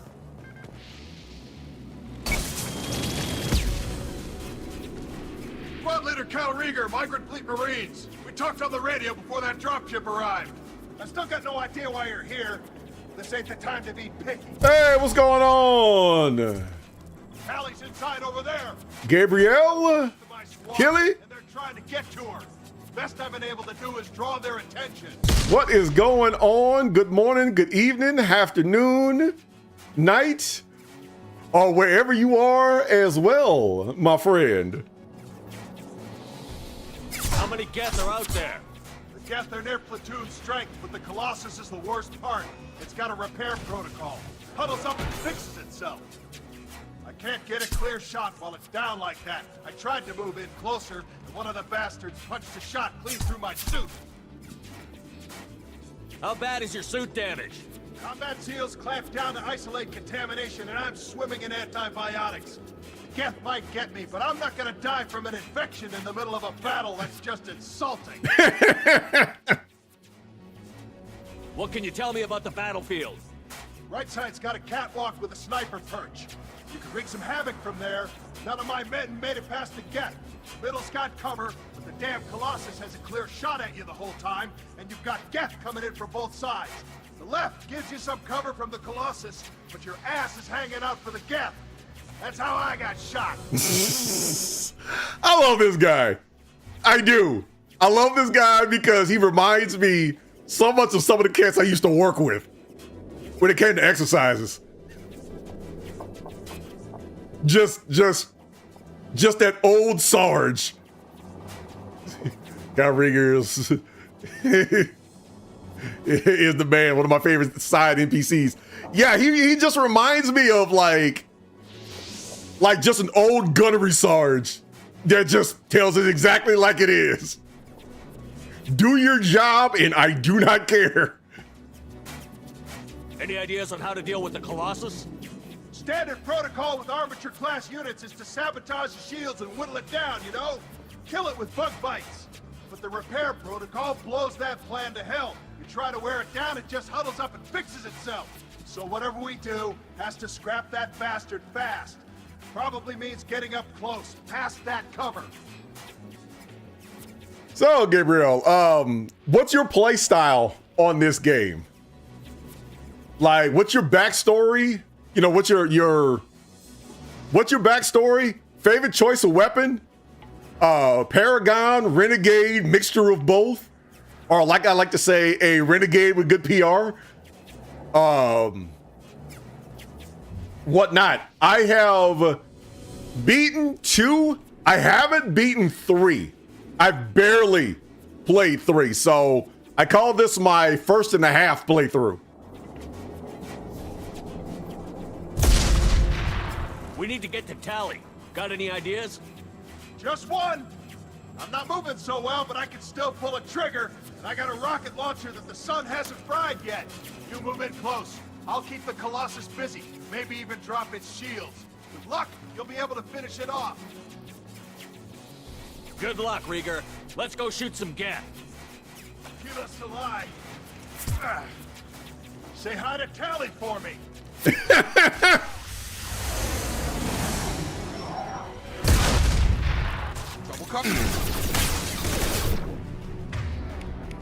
Yeah, the game wants you to be diplomatic, and I try to be diplomatic.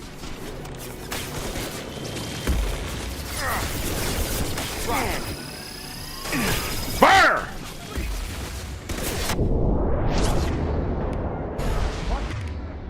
I just wanted to do that.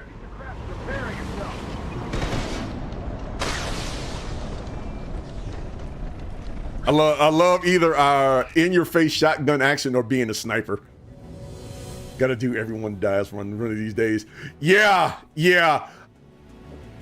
Love, yeah. Shot. You know, that's the weapon. As much as if you hang around here long enough, you'll learn that I don't use. I say I don't like sniper rifles. Hey, Streamlabs actually works for once. I say I don't like sniper rifles, but there's somebody in the chat that will refute me every time I say it. But I'm an assault rifle main. I use sniper rifles when I have to. Absolutely have to. But yeah, I am also a Paragon playthrougher. But I have absolutely no problem choke slamming somebody unless if I have to, if it gets the job done. So long as the mission gets done, I am fine.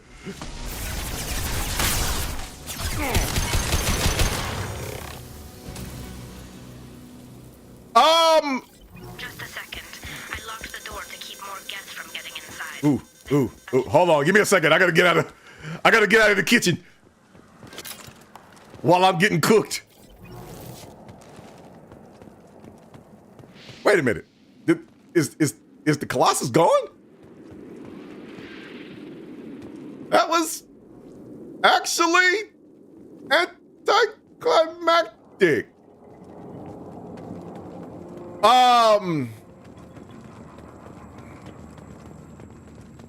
You know, so far, like I said, I've only played yeah. If you bought your 1,000 SPF sunscreen.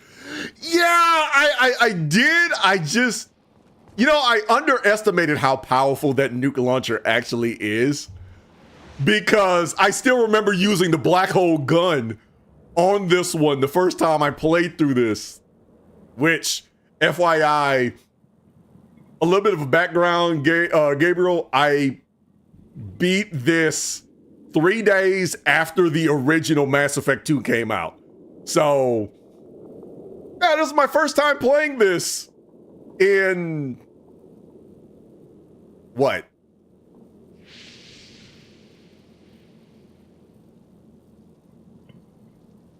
Want to say going on 15 years? So I remember some things from my original playthrough, but I just blew through it.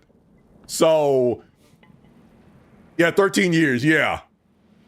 Yeah, 7 years at least. Mine though, so far I've done all of them. I've done all of the female ones as male Shep, and my favorite one in one so far is Ashley. I'm torn.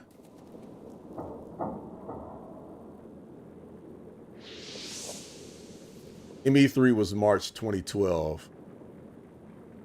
Gotcha. Yeah, I did buy the game when I retired. But as far as I've gotten, I only got like Off Earth. If I had to pick who would be Curtis's space wife, it would probably, if I wasn't doing a no romance run, I would probably pick Ashley. I'd probably pick Ash because of her development. So far that I've seen.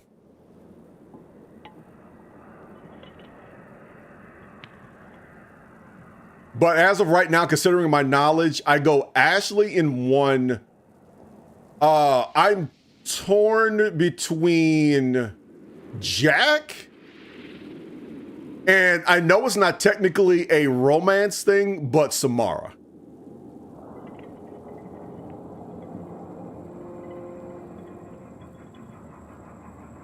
Yeah, she does finally grow when she gets a glow up. Yeah, I've heard. I think, did I?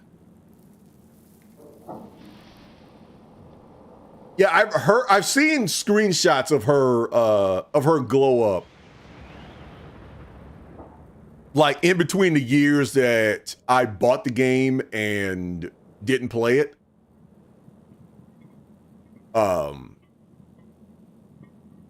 But I'm curious what her story is. But yeah, Jack, because in 2, I lean more towards Jack because she is just the one that, how do I put this? She loves hard because of how much she's been used and all these other different things that happen to her. And she does come across as a lot more of a big sister / mother figure from what I've heard in 3. But just looking solely at 2, she does look like the one that just needs a hug more than anything else. I think out of everybody else, she seems a lot more established. Yes. She is adorable. She's it's like when you get to the end with her romance one, you're not dealing with Subject Zero or Jack. It's Jacqueline. It's simply Jacqueline.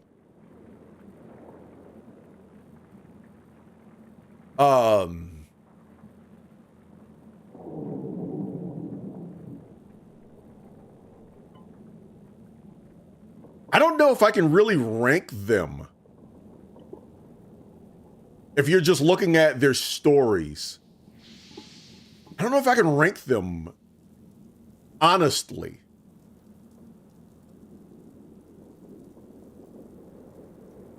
Well, I don't know if I can rank them and say, if you see me next week, it'd be something completely different. But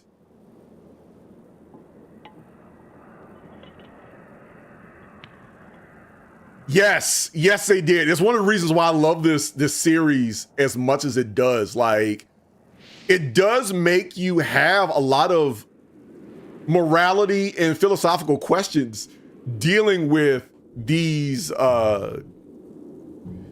different people. Like, just dealing with just characters themselves. No loyalty mission on here has infuriated me more than Jacob's one. I like Jacob. I like Jacob mainly because he is the closest thing to me as a career person. Like, Gabriel, if you would have met me around the time Mass Effect 2 came out, I wouldn't necessarily be a carbon copy of him, but I get both why people don't like him, but also at the same time, I also get him. Of course, I also get Kaidan a little bit too, but I get Jacob because it's work. He keeps everything to himself, and that's kind of how I was when I was in the service. So I get it with him, but his loyalty mission infuriates me.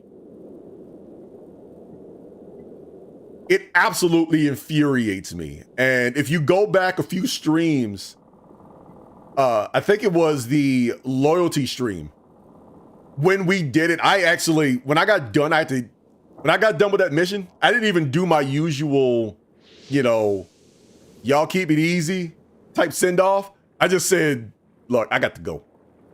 And I got off stream and actually and had to go take a walk. That's how much it infuriated me, because I'm big on parents, and the relationship I had with my parents was a very good one.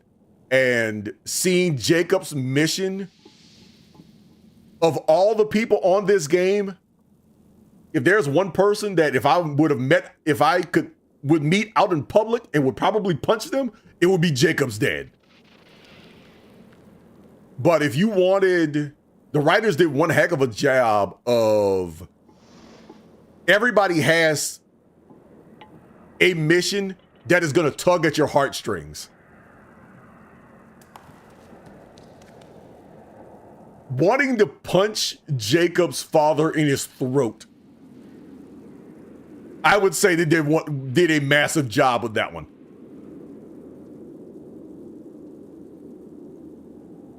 But seeing Jack kind of turn more into Jacqueline,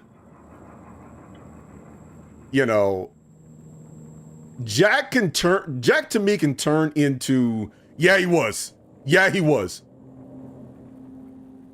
Yes, he was. I hate that man. I just do. Out of everybody, if I had,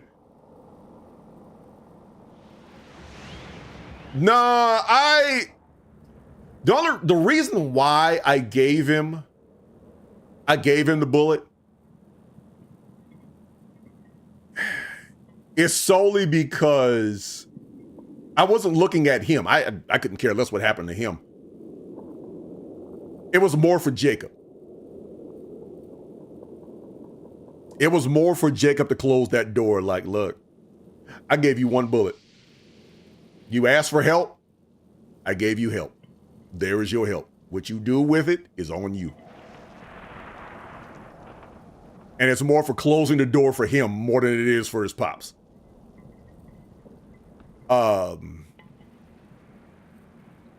I can kind of understand how Jacob and Miranda got along, because Miranda's pops is a dirtbag too. He's just a dirtbag with money. That's just it. That to me, honestly believe he's the only difference between Jacob's pops and Miranda's pops is one has money.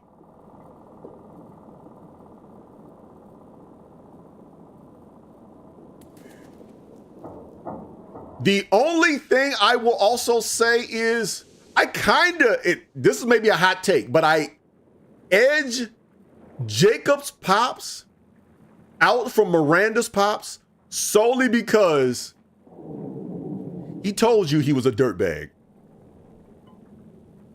He told Jacob growing up, I'm a dirtbag. I am a dirtbag. And if push comes to shove, I'm looking out for number one first, more than anything else. Miranda's one, he's creating billboards, and that's it. That's all. He is simply creating billboards. Look at what I can do. Look at what my money can buy. And if I can go all Triple H and hit that man over the head with a shovel, I would. I am very big on take care of your kids. I am, and I don't have any kids yet, but I'm big on take care of your kids. And if you want to infuriate me in a game, don't.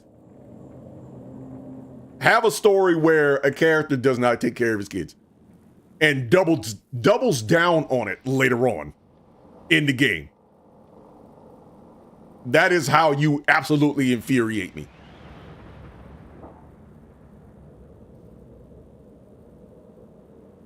Let's see.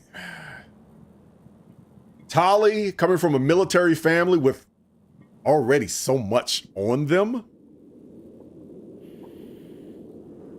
Oh boy. I honestly believe the safest one you can pick would be Tali. Because, yeah, she's loyal to the flotilla, but also at the same time, I do feel like she wants to find a life. And if she can't build up her immune system enough, she at the very least would love to have somebody like Shepard's whose immune system is a heck of a lot stronger. And hopefully that part gets passed down to their kids. So if it's half Quarian, half human, so long as they can almost be like daywalkers and walk around without all this suit stuff and walk around in street clothes, I think she'd be happy with it.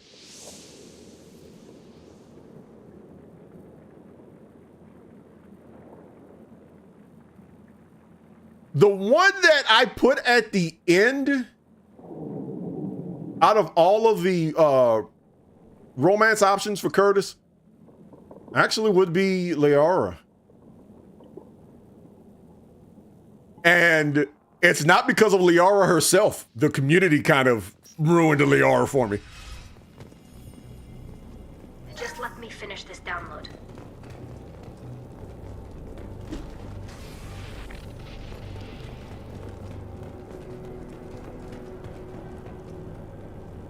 Are you done yet? If not for you, I would never have made it out of this room. This whole mission has been a disaster. I wish I'd joined you back on Freedom's Progress, but I couldn't let anyone take my place on something this risky. How do I put this? Some of the cats that I talked to who also played this game, in ME1, it was like, it's almost like this overzealousness I got from a lot of people saying, you have to pick Liara. You have to pick Liara. Like if you pick Ashley, you're an idiot. You're wrong. I got to question your outlook on life and all those other stuff like that. It was like Ashley was here and Liara was like off the screen. You know, there is no other choice. You pick Liara or you pick no one type thing. Like, it was, I don't know, maybe I got a subsection of the community who was very zealotous or something. I don't know, but those are the ones I was stuck with. And Liara was put in a position to me where I was like, you know, Liara, you're a good girl, but it's what comes with you.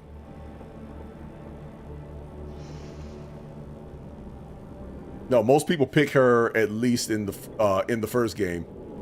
No, I get it. I do get it. I get Ash's, you know, you talk about like Ashley saying, you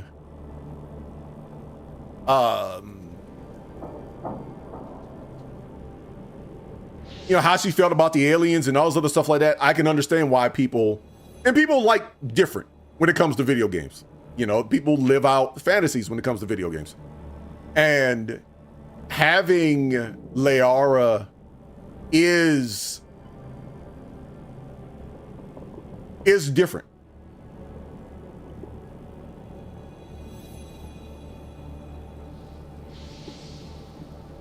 Yes, I've romanced her, but it felt weird because she kept saying in her society she's barely more than a child. Exactly, when she's like, I'm only 100.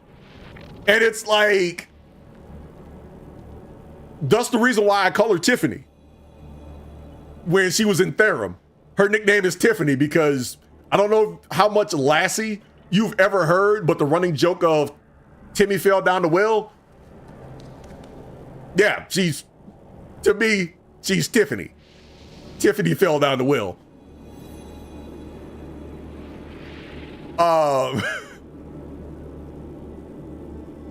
And her shift from 1 to 2, it's like, how much has you changed in 2 years? You know, the 2 years I was on the table, like, you went from here to now you're an information broker and all this other stuff like that is like, we got to talk about this. There's some conversations that we need to have.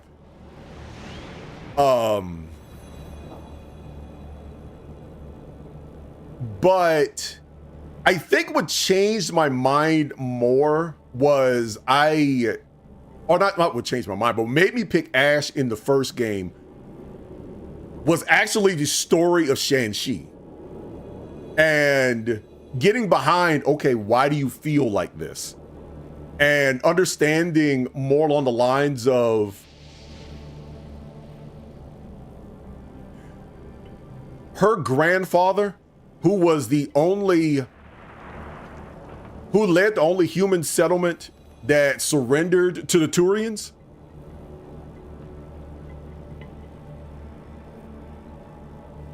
Regular people don't understand it, but you know, in the military, we have these things called the law of armed conflict and the code of conduct. And one of the aspects of those is, in many cases, you don't surrender so long as you still have the means to fight.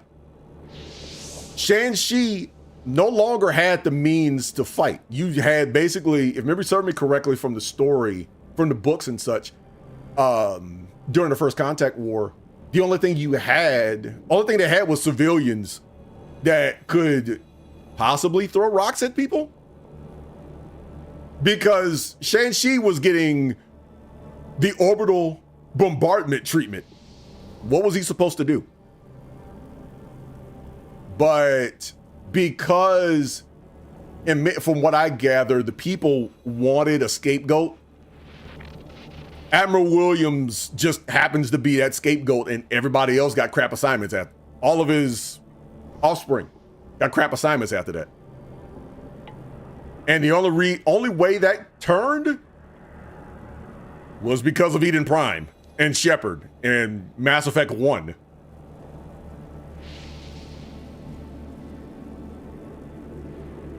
And when I told people that, some people would catch it and be like, you know what? I get it. I do get it. I understand what she's saying. Others, it's like, no, you're not going to convince me. It's still Liara. And I still have questions about you if you pick Ashley. So, which is funny because the same people would turn around when you start seeing the pictures of what Ashley looks like in Mass Effect 3. They're like, oh, you know, she did change her life, and I get it. Like, hey, y'all are fickle. A lot of Quarians lost their lives here. Was it worth it? I don't know, Shepard. It wasn't my call. The Admiralty Board believed the information here was worth sacrificing all our lives for. I have to believe that they know what's best. They were also wiping out blocks of civilians to get a few troops. Exactly. Like, in that particular situation, what are you gonna do? I don't care how powerful of a sniper rifle you have. You're not gonna be able to touch anybody from space. Your artillery fire isn't gonna be able to hit high enough. So you're stuck. I didn't ask what some admiral thought. I asked what you thought. A lot of people died here. Some of them were my friends. All of them were good at their jobs. That damn data better be worth it. The price was too high. What can you tell me about your research here? Haystrom's sun is destabilizing. Back when this was a Quarian colony, it was a normal star. It shouldn't change that quickly. Any idea what's destabilizing the sun? If I had to guess, I'd say that it was dark energy affecting the interior of the star. The effect is similar to when stars blow off mass to enter a red giant phase, but Haystrom's sun is far too young for this to be natural. Whatever the reason, I'm glad I could help. Once you deliver that data, I could use you on the Normandy. I promised to see this mission through. I did. I can leave with you and send the data to the fleet. And if the admirals have a problem with it, they can go to hell. I just watched the rest of my team die. Maybe not the whole rest of your team, man. Rieger, you made it. Your old captain's as good as you said. Damn Colossus never stood a chance. No, it didn't. I'll tell you, the first time I played this and tried to fight that Colossus, I had to use the Black Storm. I think I ended up dying like 4 times in that fight. And coming out of here with the nuke launcher and it just goes up in smoke was woof. How honor is there fighting just to say you never gave up and thousands of innocents died, but they need a scapegoat, just like you said. It's what it is military culture and military doctrine in many cases. And I'm not talking about just the military in and of itself. It's the people on the outside. And you see that even now when you're looking at, social media on anything that happens and whatever. I mean, you listen to your friendly neighborhood Krogan who said that crap rots your brain. But yeah, he, anything that happens, especially dealing with the military, especially when you're dealing with military losses and whatever, you expect something out of it. Somebody's head has to roll. And even if you follow doctrine, the people are going to want something. The people are going to want something, especially in a democracy. Somebody's head is going to roll, and it's a lot easier to get rid of an admiral from his position than it would be a lot of other people. So the Williamses just happen to be a scapegoat because all they know is your granddad couldn't defeat the Turians, and it made matters. Rex, tell me you kept him alive. Rex, oh yeah, oh no, Rex's family. Rex's I had to keep Uncle Rex alive. Uncle Rex is invited to the cookout. I mean, I'm gonna kill my uncle? Who else am I gonna have over for Thanksgiving? Oh no, Uncle Rex has to stay alive. In fact, I have never personally seen what happens if you kill Rex. Like on any of my playthroughs, whether I speed ran one or not, I made it a point to make sure Rex was still alive. Exactly! Rex is over 1,400 years old. It would be a shame to lose that many old war stories. Exactly! No, I'm not gonna kill Uncle Rex. I want Uncle Rex to tell Krogan stories to his great nephews and nieces. He would eat all your food, and I would invite him every single time. I can't do it with him. I can't do it with him. Besides, could you imagine if somebody picked on his nephews and nieces in school and dad can't be around, mom or dad can't be around because they're out doing something, but Uncle Rex just happens to be home. Uncle Rex just happens to be home. It's like, oh, I'll take a trip to the school real quick. The last thing you need is having a Krogan show up to your spot. Here's a shotgun.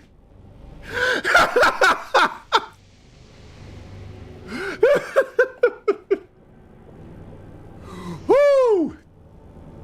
Which does brings a question to everybody, to the chat. Who would you rather get into a fight? Who would you rather get into a one-on-one CQC fight with? A Krogan or a Turian? If need be, the Normandy can get you out of here, Rieger. The Geth didn't damage our ship. As long as we get out of here before reinforcements show up, we'll be fine. Actually, I won't be going with you. I'm joining Commander Shepard. I'll pass the data to the Admiralty board and let them know what happened. She's all yours now, Shepard. Keep her safe. Krogan. I die faster, so less pain. Yeah! Yeah, that is very true. That is very true. The pain would be intense. Hopefully it would be short, though.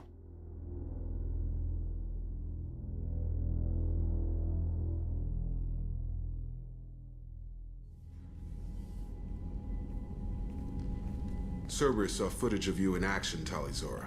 We're looking forward to having you on the team. Your engineering expertise will really benefit the mission. Oh boy. I don't know who you are, but Cerberus threatened the security of the migrant fleet. Don't make nice. Oh yeah, that's right. Mass Effect Book 2. I forgot about that. You don't have to like them, Tali, but we're on the same side this time. I assumed that you were undercover, Shepard. Maybe even planning to blow Cerberus up. If that's the case, I'll loan you a grenade. Otherwise, I'm here for you. Considering, I don't know if you've read the second book, Gabriel, but That line is warranted. If it helps, check out the Normandy while you're here. We've gotten a few upgrades. I'll get Talizora the necessary security clearance to access our systems. Please do. I can't be part of your team if I don't know how the ship works. Remember, Shepard, these people thought enslaving Thorian creepers and Rachni was a good idea. I'll be in engineering. Don't forget to introduce yourself to EDI, the ship's new artificial intelligence. Skirt! The what? Oh, she wants the parts here.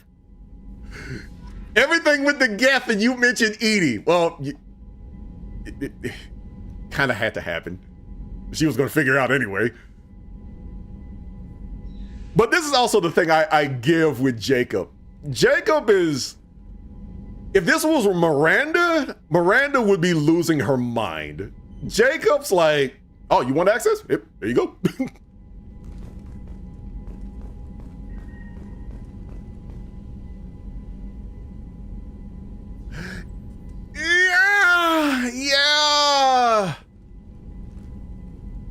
Yeah.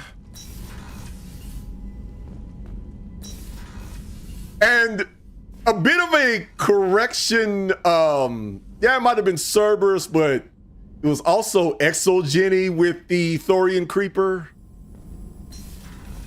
as well, but we won't talk about that. Yeah, I mean, look, the Quarians, at one point, the Quarians were the Institute, the Fallout 4 Institute of Mass Effect. It's just that the synths decided to do what you figured the synths would be doing if you gave them, you know, artificial intelligence.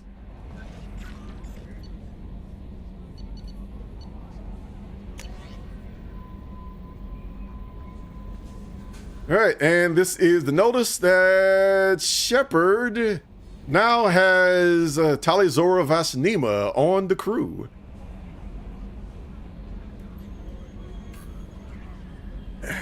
Yeah, that was the beginning of book 1 that the AI was doing. You know that. All right, let's talk a little bit about that then. I don't know how much you've read of book 1, Gabriel, but that was an interesting situation. It actually made me lose a lot of respect for the Council. And also one of the reasons why I chose to keep them alive.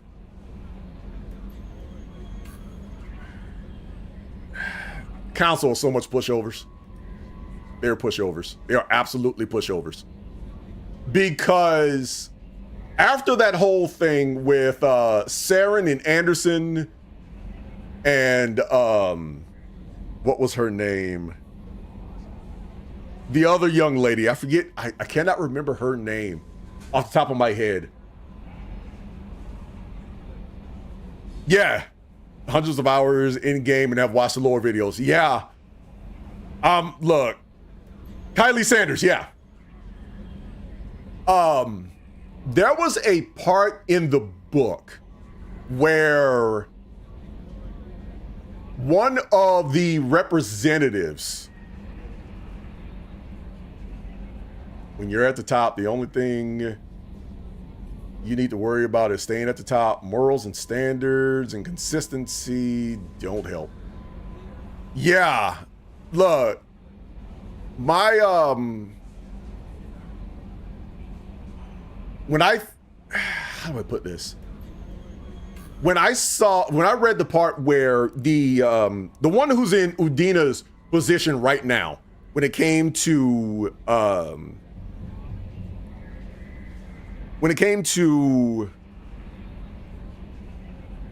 having an answer for the AI situation for the Alliance,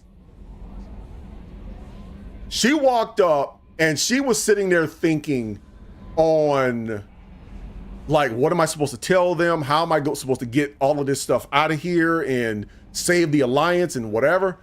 And what the original punishment was, if memory serves to me correctly, was I don't know how much you know of, well, basically what they were going to do it was going to be almost the Treaty of Versailles for Germany after World War I. If I remember serving it correctly. Complete council oversight of Earth itself. All of its fleet and everything else. So they were basically going to neuter the alliance. And, they took their strong stance and all those other stuff like that. And the Admiral was standing there getting that tongue lashing from the alliance. And she thought about it for a while. It's like, wait a minute. Something's not right about this. You almost feel hesitant for something. I'm listening to the words that they're using, but it's almost like you're still being very passive. It's almost like, wait a second. They're scared of humanity. I'm going to use that to my advantage. And basically, she told them what the sanctions were going to be. Like, no, that would cripple Earth as a whole, period. And the people would have a complete revolt. You thought the First Contact War was bad. You're going to have to wipe us out, period. Because that's what's going to happen. You're going to incite war. So let me tell you what our punishment is going to be. And the council took it. And it wasn't like, oh, let's negotiate. No, it was almost like the child telling the parent, this is what my punishment is going to be. And the parent taking it.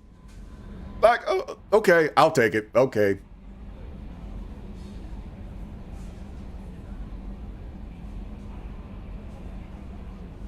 But that particular part was wild with the alliance in AI. The Quarian, on the other hand,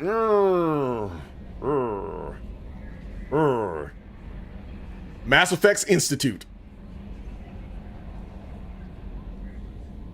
And it truly went back to bite him in the butt.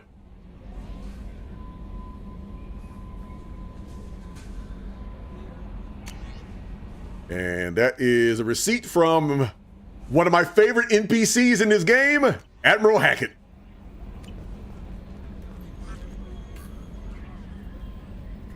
I had a wonderful chat with your friend Tali. She's not what I expected from her psych report. I like her. Tally's a good friend. We've been through a lot together. Yes. My intuition says she wants to be more than just good friends. What makes you say that? It's in her body language. How she turns to you when you enter the room. How she watches your every move. Quarians are so fascinating to me. But they also make me a little sad. Admiral Hackett just comes across as like a father figure. I put him kind of like with Rex.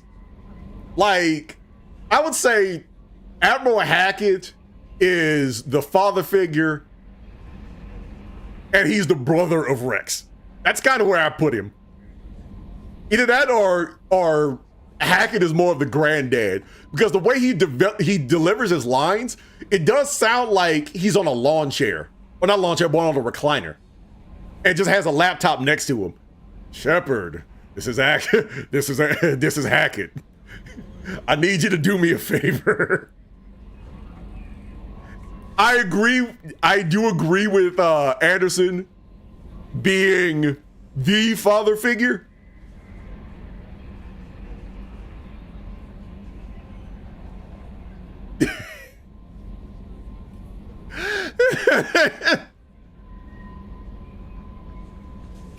Which one?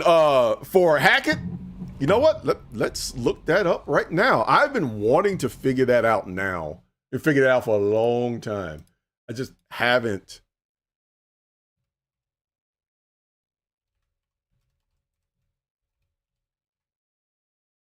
Admiral Hackett's voice.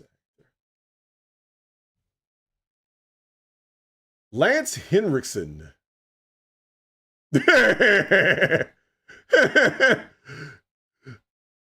Glad we could help.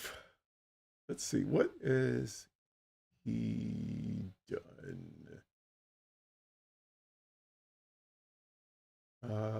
Let's see if there is something. Oh! Wait a minute. He was, Admiral Hackett's voice actor was Bishop in Aliens, the 1986 version.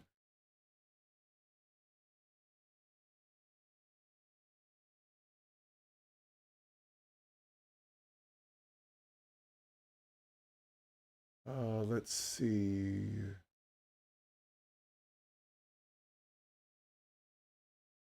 Oh, he was also in. Oh no, Tony. Tony. He was also in that Super Mario movie. We all know the one that we will not speak of again.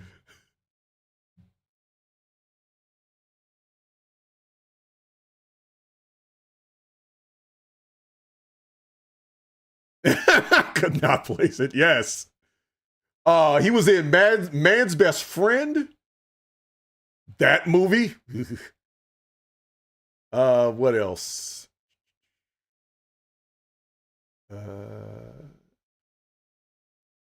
He was in Scream 3. He was in Alien versus Predator as Bishop again.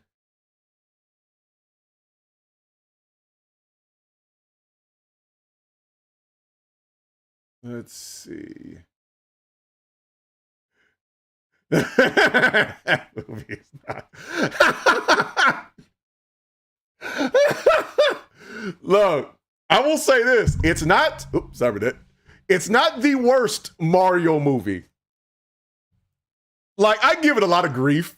It wasn't that bad, but it's not the worst Mario movie. There was a Mario anime. I've watched it once. I did some nostalgia streams. I want to say like last year, I think. And in research, or I think it was earlier this year.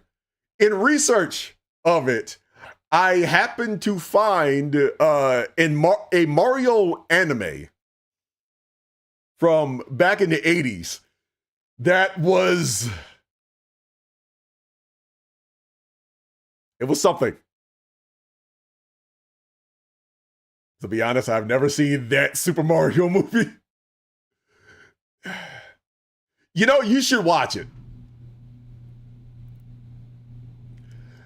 You know, He-Man Masters of the Universe was, I agree.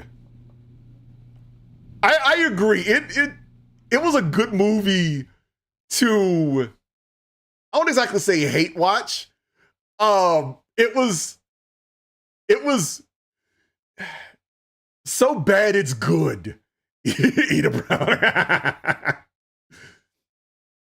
Yeah, it was one of those, it was so bad it's good type movies. Let's see, anything else I can think of off the top of my head?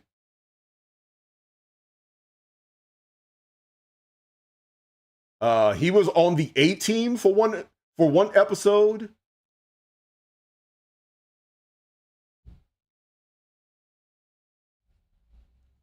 He was on NCIS.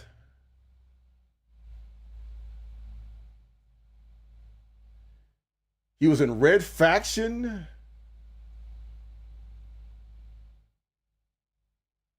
Hey, he was in Star Wars: The Old Republic. Yeah.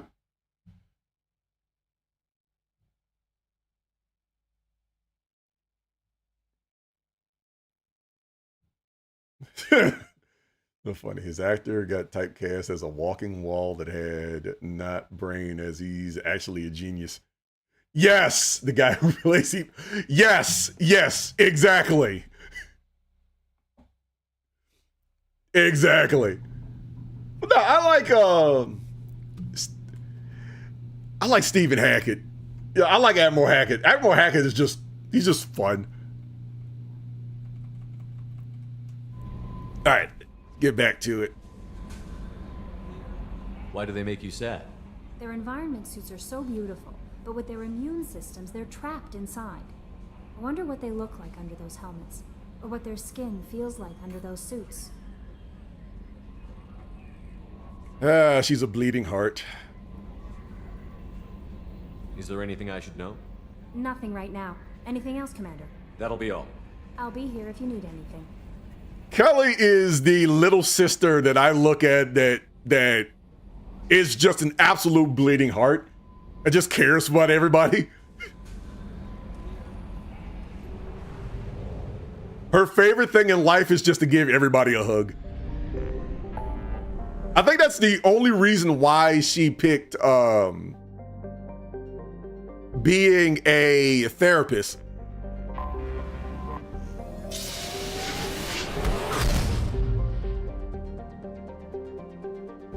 Oh yeah, that's right. That's what I needed to do. I romance her just enough to feed my fish. Which reminds me, I think my fish are dead again.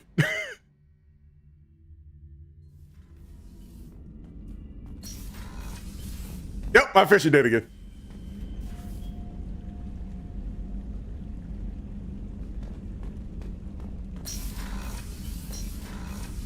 Yeah, I absolutely forget to feed them. I always forget to feed the fish. Because, like, the captain's quarters, they don't do anything. Like, there's no real reason for me to be in there outside of the fish and the hamster.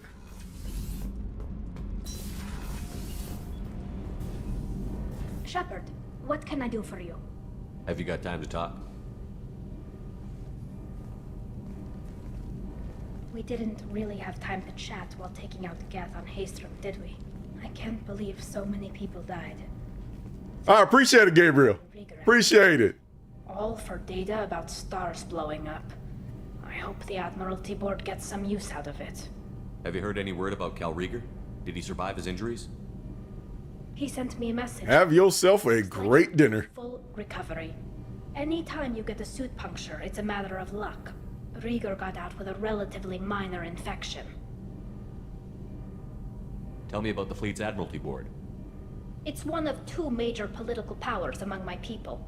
The admirals make decisions related to defense or needing immediate action. They also handle major criminal charges, like treason. The other political power is the Conclave, a group of representatives from each ship. They make most of our laws and fleet decisions. Any news yet on the data you sent? I'm not likely to hear anything for a while, or on an unsecured channel for that matter. Having any trouble settling back in on the Normandy? I like the quiet. I miss the old faces, though. Presley, Engineer Adams, all of them.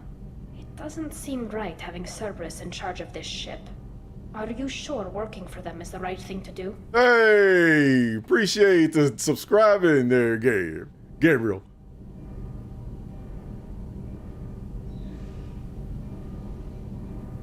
I fully expect them to betray us at some point, and we'll be ready. I'm glad to hear that, Shepard. Just let me know how I can help. For now, I should get back to work. Thanks for coming by.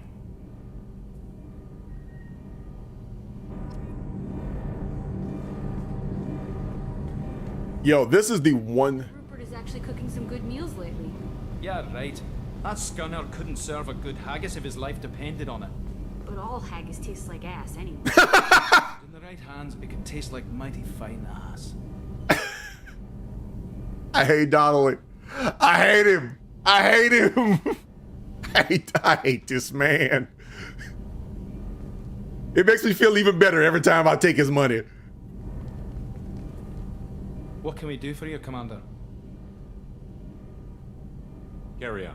Will do, Commander. I was wondering if he said anything about Tali being there. I hate this man. Just, can I drop kick him one time? That's all I ask. I hate this man. That's right. I have not talked to Joker in a while, so we'll yuck it up with Joke, and then he's the best. Can't wait. The eye of the storm. Just one time. Watch it. It's not like that at all. She's you won't understand unless you meet. Upgrades are messing with our inertial skew, compensating. Woo! It's great to see Tali on board, Commander, just like old times. It is her, right? I mean, because with the mask, it's... Ah, never mind. Bro. I assume everything is going well up here? Shh. Joker? I can tell when it's listening. I am always listening, Mr. Moreau. I know. That's it for now. See you, Commander. The old married couple. But no, just one time. Just one time. The last image I need in my head is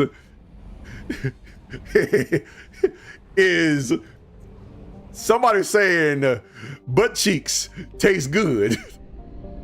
I don't think we need that.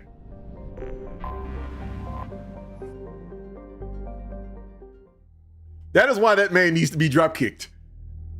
Once. Not out of airlock. Not clotheslined. No, just one simple drop kick. I'll pick him up later. All right. So let's bring the old squad, Tali and Garrus.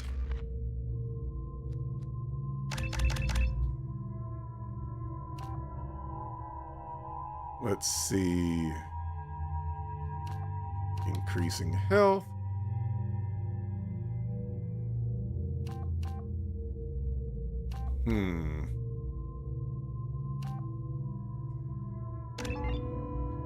Give her higher power duration. All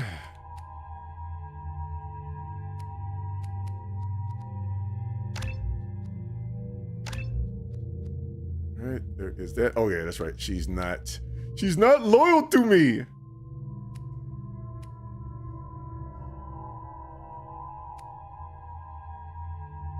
Okay, so I'm gonna have to save that for energy drain or... No, I'm not gonna do energy drain. Explosive drone.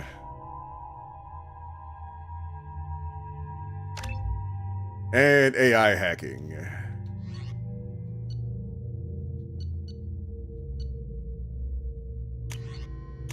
And I will get, oh, she'll stick with that and that. All right, and we're back here again.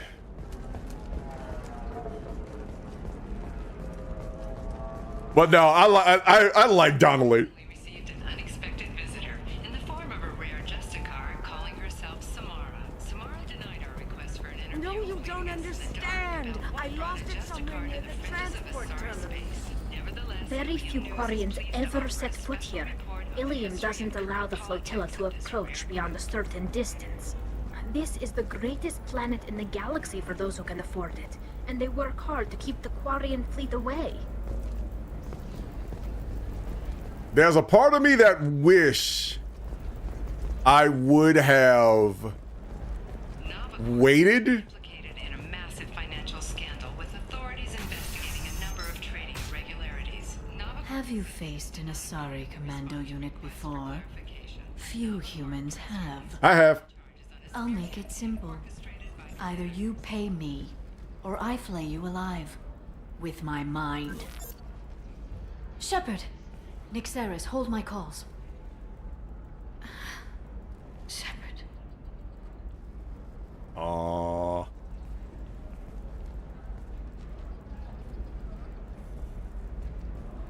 My sources said you were alive, but I never believed. It's very good to see you. You have sources now? A few. Sources, contacts, even a little hired muscle. I've been working as an information broker. It's paid the bills since you... well, for the past 2 years. And now you're back, gunning for the Collectors with Cerberus. You know, I just thought about this. Did the crew of the Normandy get paid for this? If you know that, then you know that I could use your help. I can't, Shepard. I'm sorry. I have commitments here, things I need to take care of. What kind of things do you need to take care of? Are you in trouble? No, no trouble. But it's been a long 2 years. I had things to do while you were gone. I have debts to repay. Listen, if you want to help, I need someone with hacking expertise. Someone I can trust. Oh, Tali's in the back there. Disable security at key points around Ilium. You could get me information I need. That would help me a great deal. What's this all about, Liara? Can't you just talk to me? Don't you think I want to, Shepard? This isn't because I don't trust you. This is Ilium. Anything I say is probably being recorded. Liara's talking like an edgelord. She's finally in the rebellious teenager phase. Yeah, that is very true.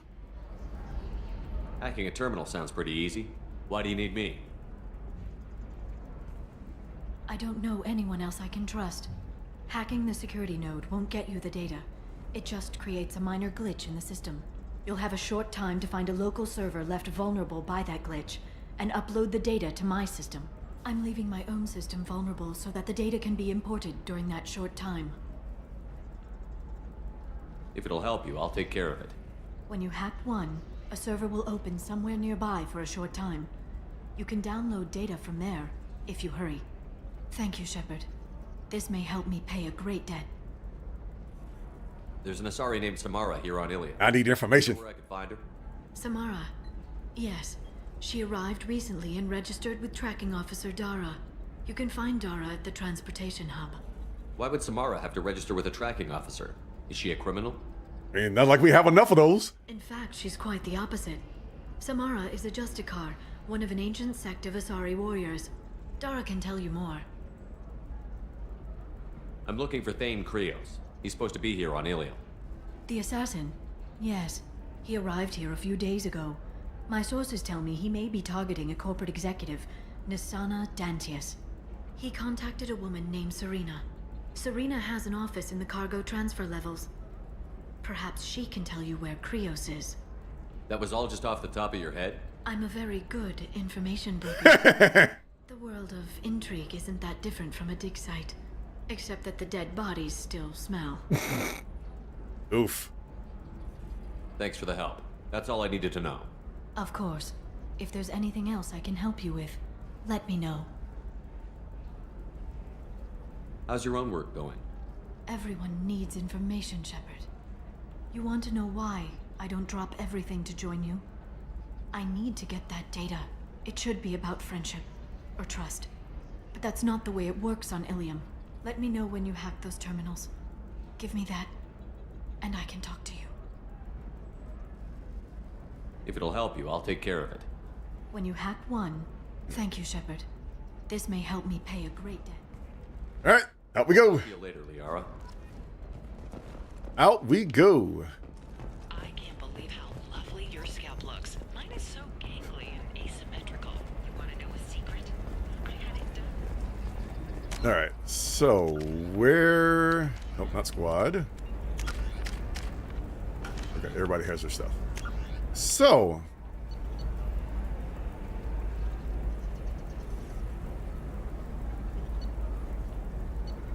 Oh, okay. Let's see. Data pad received.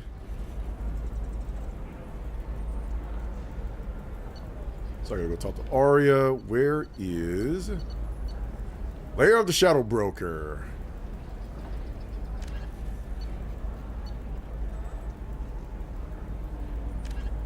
Okay, so I guess I have to go talk to her again, so.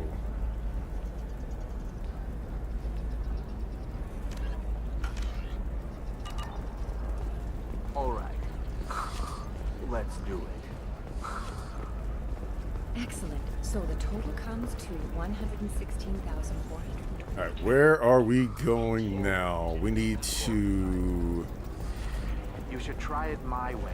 Look at how the wind's blowing. do some. It's not like I attacked those colonies. I'm just watching trends. I got to do some hacking real quick.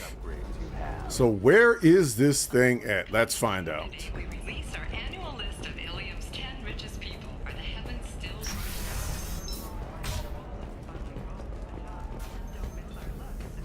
faux pas at the Commerce Awards held last week? All this and more on Trying to remember where at the bachelor party. We don't care.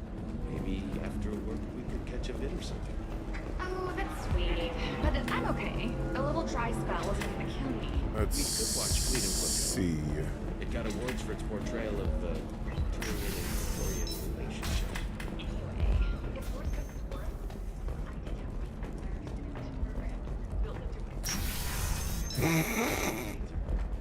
What? Would like to respond to complaints about our upcoming film, Blasto the Jellyfish Stings. The Hanar Anti-Defamation Association claims that our portrayal of I need minimal. All right. So what I guess need to do. Sorry, Chad, and I'm not talking as much, but I'm trying to remember where this quest actually is. I know the data is vital to the Kurosa family. Asana Dantius didn't give us time to pack. Yeah, you know what? I'll come back to it. Let's go get Samara. Serena? Who wants to know? Name Shepard. Liara T'Soni Oh, never mind. might have information on things. No, we're getting Thane. Never mind. Tana, cover for me. Over here. Yeah, I know who Thane Krios is. I might have passed him some information, but I didn't hire him. What do you want to know? Maybe you could help me find him? I can tell you, but you won't stop him. When he contacted me, I checked up on him. The man never gives up on a job. I ran security for Nasana Dantius. Then I found out she was having people killed to cover up her dirty secrets. That's... She fired me when I confronted her. Her loss. I might have been good enough to stop Thane from taking her down.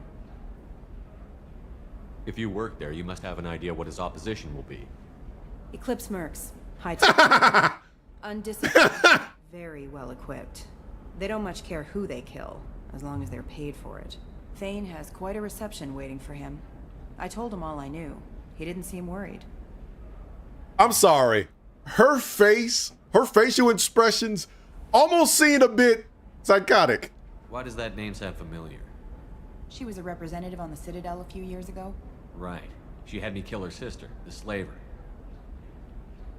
I thought that was just a rumor. Well, you know what she's capable of then. She has even more power here in Nos Astra. She uses it to keep her friends in check and her enemies dead. I will admit, chat, Where do I find things? I've been waiting. Towers. I mean, she's named Serena.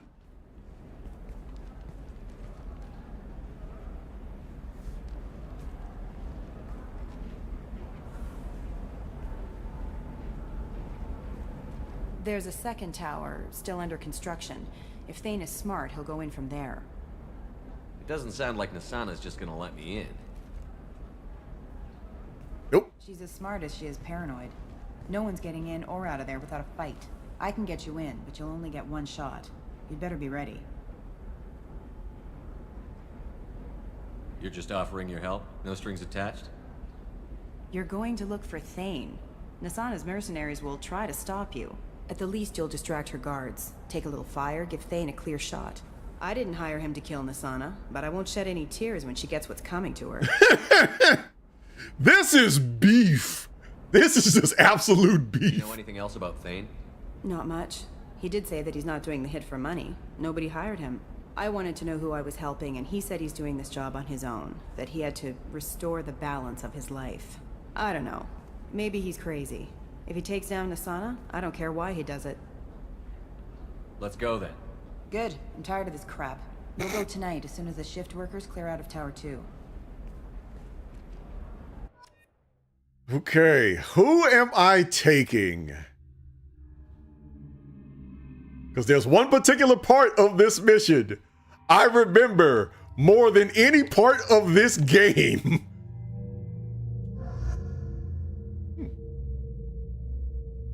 Been a minute since I did that. Okay, so we're at the 3-hour mark. I'm bringing Jack.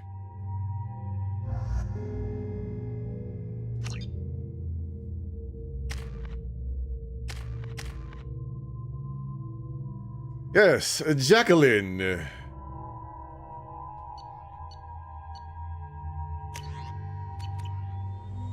Jacqueline and Garrus.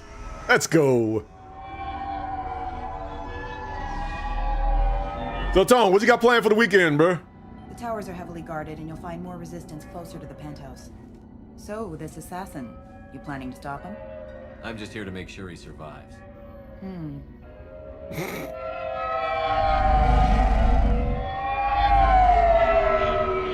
You know, I could not be driving down these air streets. The Dantius towers.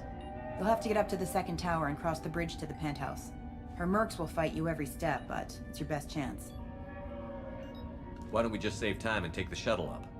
She's got mercs with rockets just waiting for you to try. You get maybe halfway up before they shot you down. Besides, your assassin won't go in that way. Best to go in low. No comment. All right, let's do this. Hold on. Yeah, I could not be driving down these air streets. Problem with flying cars as drivers. Yeah.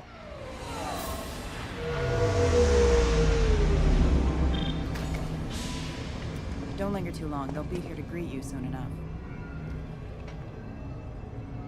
Good luck, Shepard. You got it, crazy lady.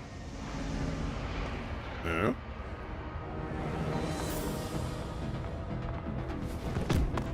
No! I'm sorry, it's all mass transit or you hire a professional driver.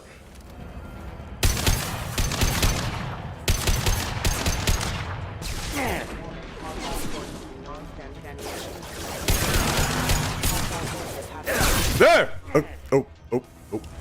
Okay, that was weird.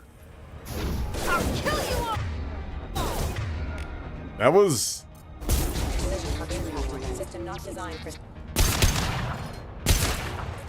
Take it to the head. That. You all saw that, chat. You all saw that, right?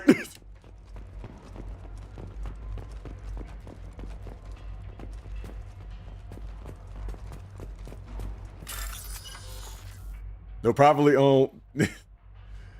Yeah, but you know, the somehow I'm standing in midair. I appreciate the compliment. Nope. Almost screwed that up.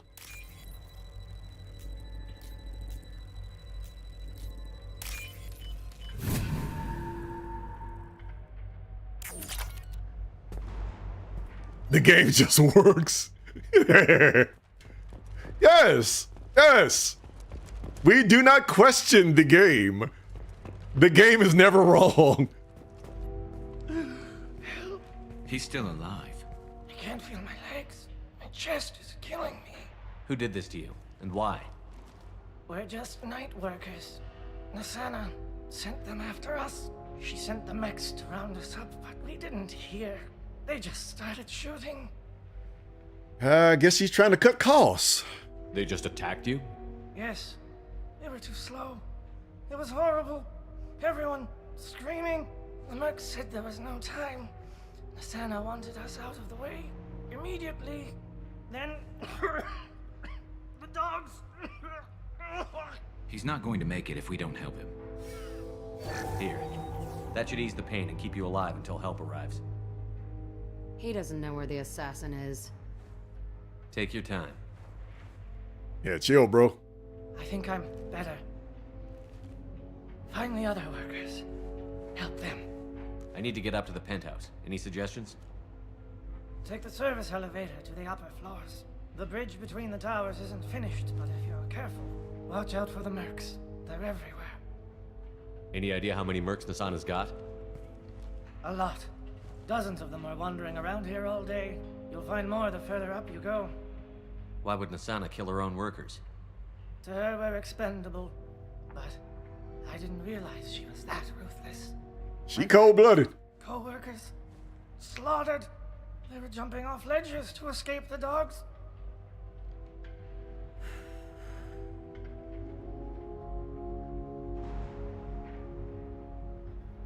I forgot about that line. All right, moving on.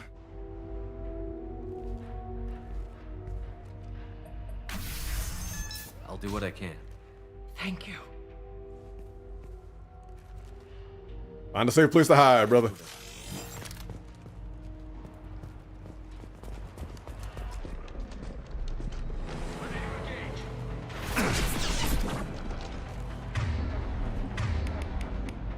Just find a safe place to hide.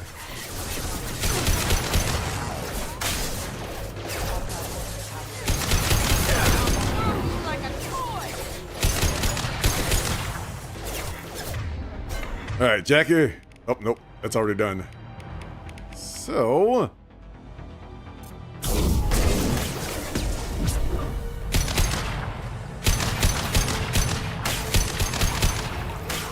you take that.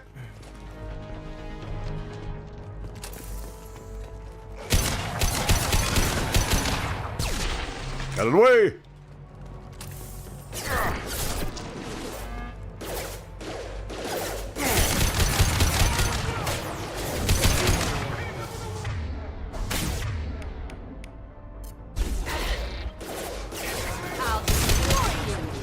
And my stuff actually is starting to work.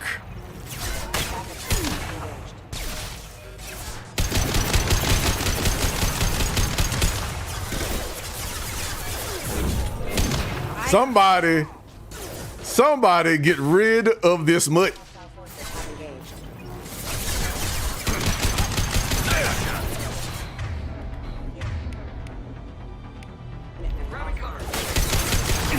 Get rid of you.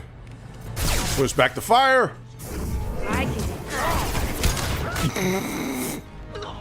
Oh! Oh no!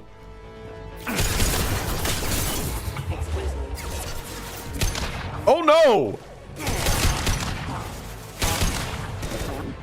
I don't know if you saw Jack just throw old boy off the cliff. This should slow him down. This should punch through their armor.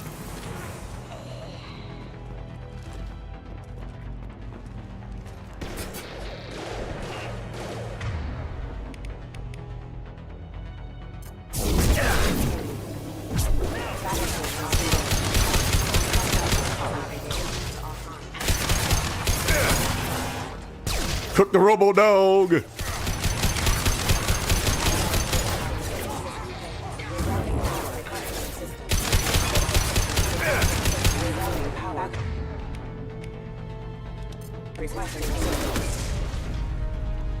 I keep forgetting I have these powers.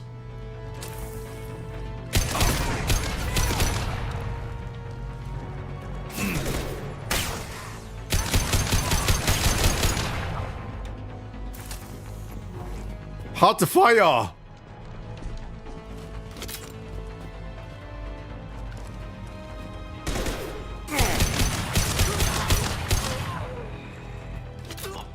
I was aiming for the kneecap. If I end up hitting anything else, it is not my fault.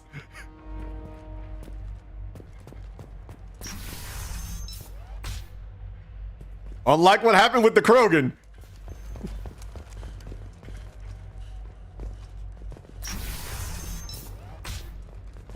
Hey, I think he went in here. We'll go get him. You go. Get your ass in there, and Nathana's not paying you to stand around. Fine. But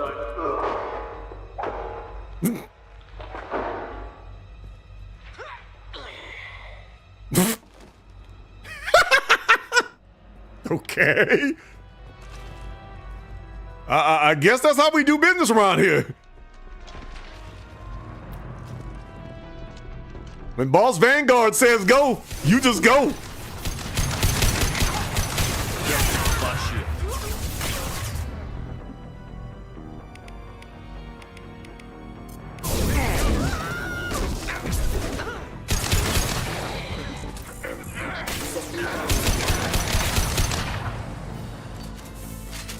And why is the robot T-posing?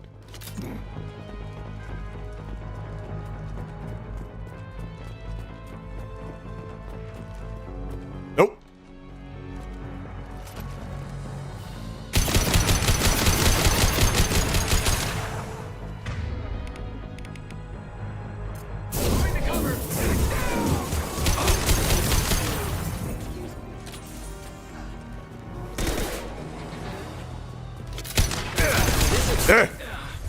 No, move.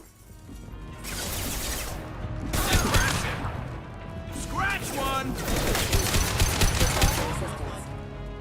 Send a mass, send a mass. Y'all don't make me burn this food. I'm trying, Tina.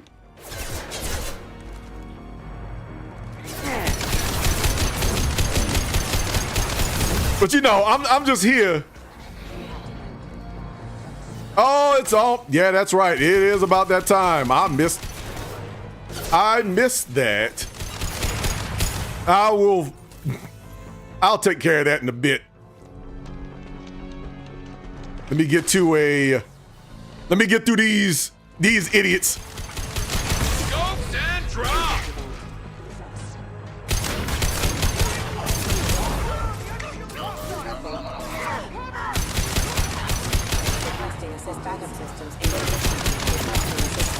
Jack, how did you get yourself cooked?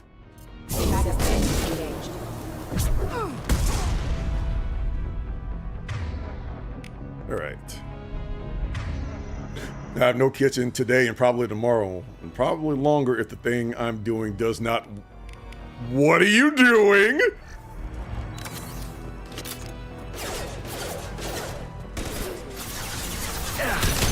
Part of me is scared to ask. The other part of me has to know.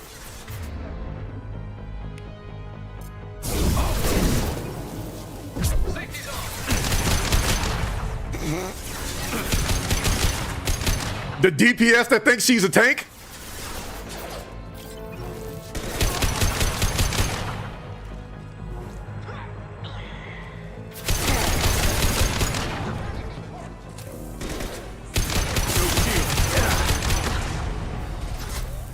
All right, give me a second.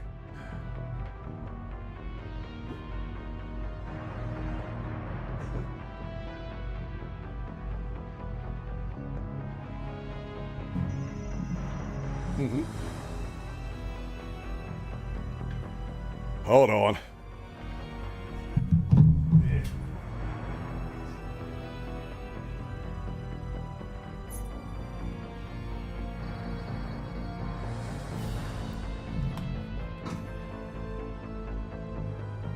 There we go. That'll do it for now. Full 24-hour fridge defrost. Possibly more to actually dry out all the hidden crevices in the house. Ah, okay. That makes sense.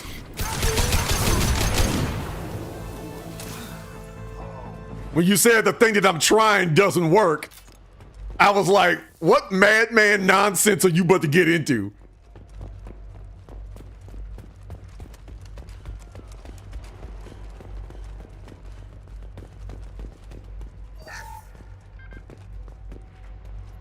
Ooh. Viper Sniper.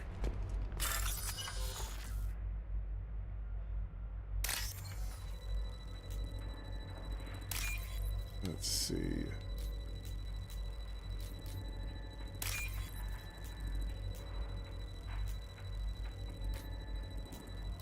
And this one.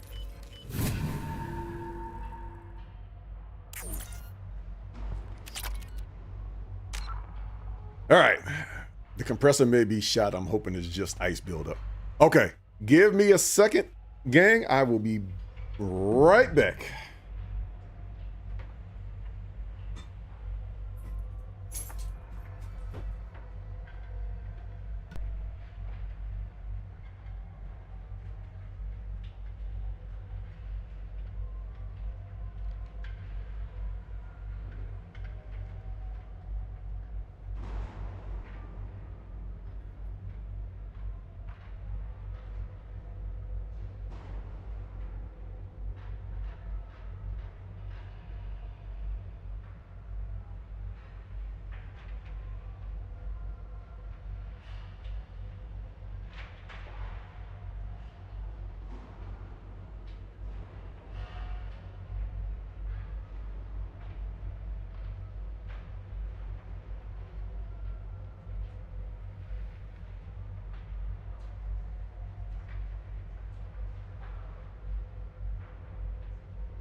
Back. It does make cold because it has ice in it, but who knows if it makes enough steel. Oof. Ooh, no. No. Whenever I hear fridge and compressor, I'm hoping, from what it sounds like, I'm hoping it's just frozen and not, you know, gone. Yeah, I'm hoping it's just frozen and not foobarb.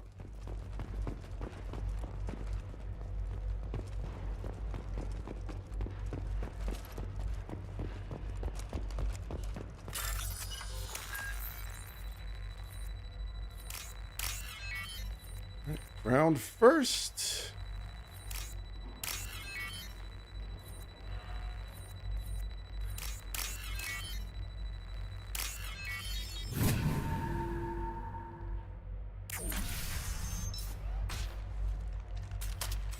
Please, don't kill us.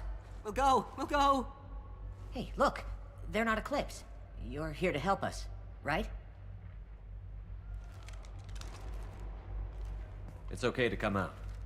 Have you seen anyone suspicious who isn't a merc? Well, whoever sealed us in here. When he found us, I thought we were dead, but he just closed the door and locked us in. Locked you in. Sounds like our assassin was trying to keep them safe. Assassin? Here for Nasana, I bet. She's got it coming. You treat people like this, it always comes back to bite you in the ass. So basically, he saw them, didn't say a word, snatched them by the collar, threw them in the closet. Right into the broom closet. I need to get to Nasana's penthouse. What's the quickest way? Cargo elevator is the only way up right now. They're still working up top. Watch your step. Some of the walls aren't in, and it's a long way down. Cold, too. I hate working up there. Nasana's not exactly your favorite person? She's a hard woman to work for. That's an understatement. She works us long hours, no overtime, and this is what you get in payment. She's unpleasant, to say the least. Why not just quit? We would if we could. What's stopping you? Our contract. We're stuck until the job's done. Quitting for any reason can be hazardous to your health. We hear that anyone who leaves early tends to disappear. Probably just a rumor. But who wants to find out for sure? Looks like if you leave early, you are smoked. But if you stick around too long, you are smoked. Did you see the one who locked you in? Do you know where he might have gone? He's no Solarian, I can tell you that. But I've no idea where he went. Sorry. If he's after Nasana, he'll be heading to the upper levels. How many workers were in the tower? Are there many more of you? Not alive. We were lucky. Well, some got out before the dogs were sent in. Maybe a few are hiding somewhere. I wouldn't stay here too long. It should be safe down on the lower floors. I was just thinking the same thing. Let's go, everybody. Thank you. And tell your assassin to aim for her head, because she doesn't have a heart. Get moving. Dang. Tell me how you really feel.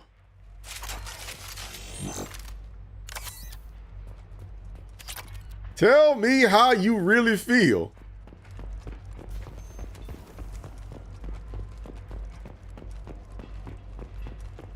We're a little exposed out here, especially if anyone's in that elevator.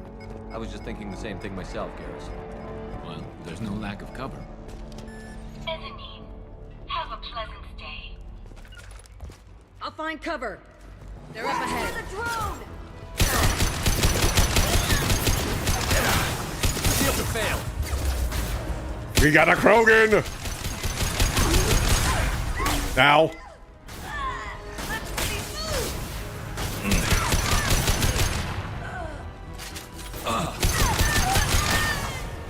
Nice. I mean, the security robots have been shooting us. Yeah. Yeah. Yeah.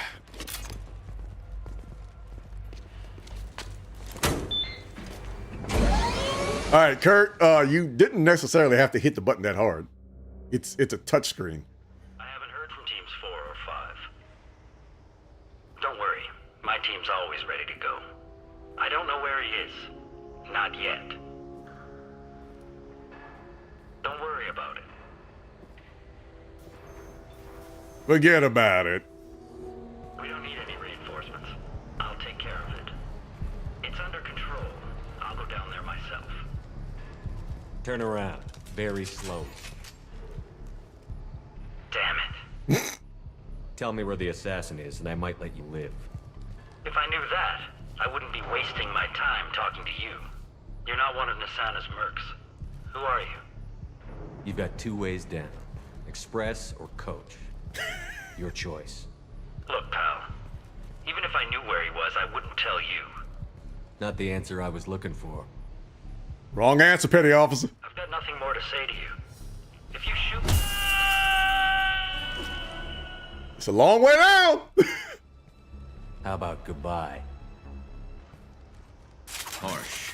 I guess he had it coming. Jerome Caliber.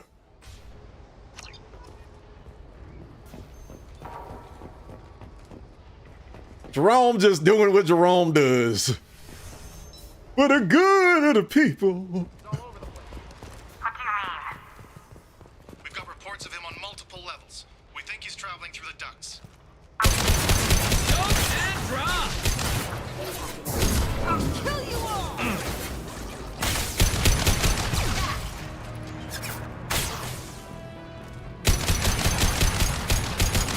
And down you go, down you go, down you go.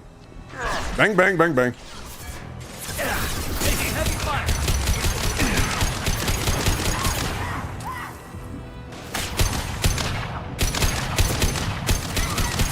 Little hot foot ain't hurt nobody. At least, not the one shooting.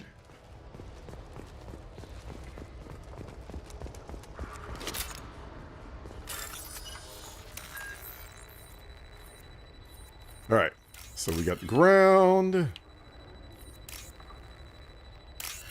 This fuses and that. There we go. Are you guys all right in here? Get back! Get back! I'll shoot! Relax. Boy. Don't do anything you'll regret. I don't want to hurt you, but I... Hurt me? I hardly felt a thing. Talon! Slow and easy. He's my brother. I just want to see if he's all right. Are you the ones who shot the merc? I've shot a lot of mercs today, but I can't take credit for him. Then who did? You tell me. What happened? The merc found us and shouted at us to move. We panicked, and he shouted more. I thought he was going to kill us, then his head just exploded. Talon picked up the merc's gun, but we were too afraid to leave. Then you showed up. A perfect headshot with no collateral damage. Very impressive. How safe is that bridge out there? The bridge is stable, but the wind's your real problem. If it doesn't throw you off, the mercs will definitely try. There's a lot of them out there.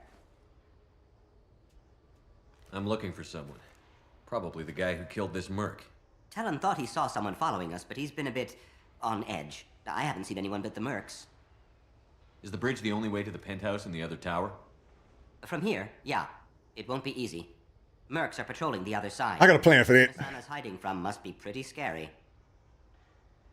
I have a plan for that. Up here. You should get to the lower levels. No need to convince me. Talon, come on, get up. You're lucky I didn't shoot you, clown. Yeah, we're getting out of here. Thank you. See? Paragon energy. Complete Paragon energy. I was only trying to help everybody. But you know, everybody has their flaws, you know. It was a twitch.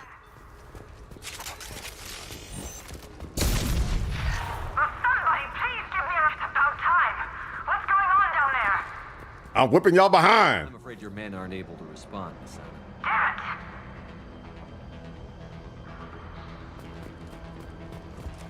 What's going on here is I'm coming up there and we're gonna have us a nice little chat. You and I. Let's see.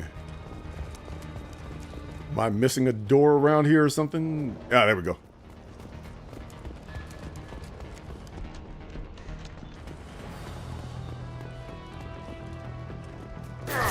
Not no deal.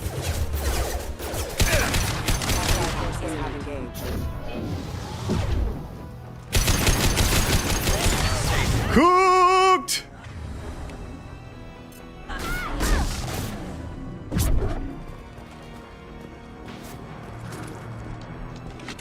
I'm getting a little better with these powers. Deploying Warfield!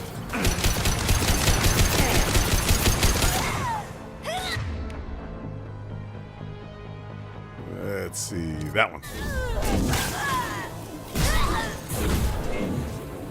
This should slow him down. Oh yeah, I forgot. You can combo these.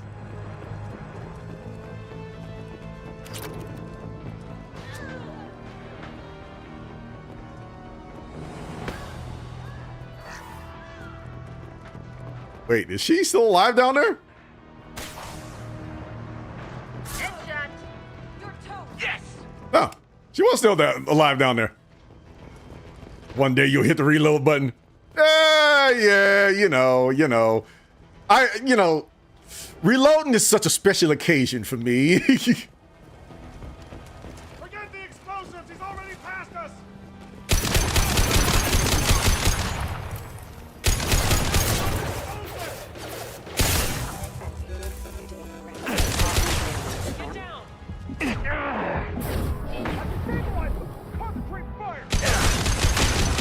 Me, dumbass!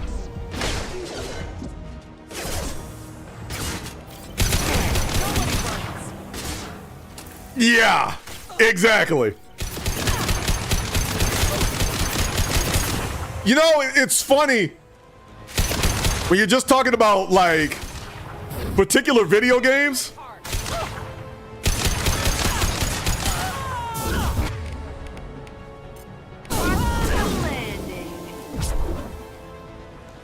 I think Arma does that. Yeah, I mean, it's weird because this is the only game that I don't reload constantly.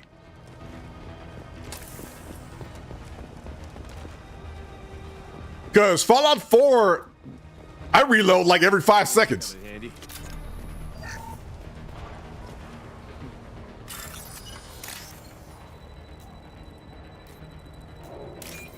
You know, sometimes I almost feel like I use some of my guns in Fallout 4 like bolt actions.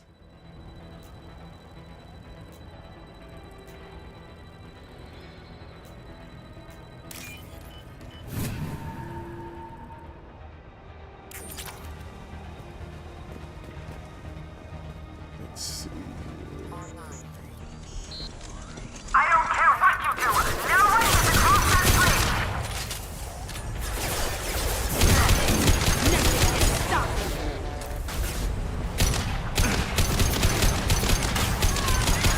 Take that, and cooked.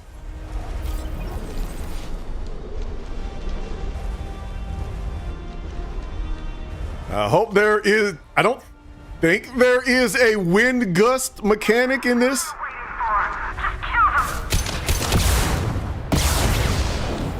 I'll tear you apart. And that's the part I was waiting for.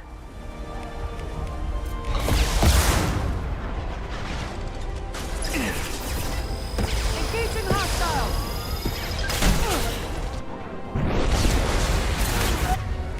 And I think I screwed that up. Go figure. Not that one.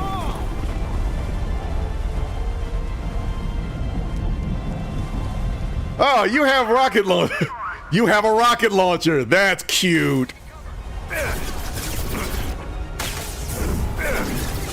Destroy you.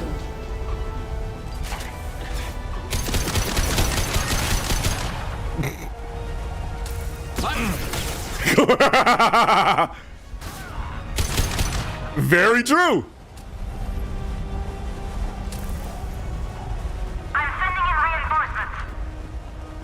I have looked over your words and no lies detected.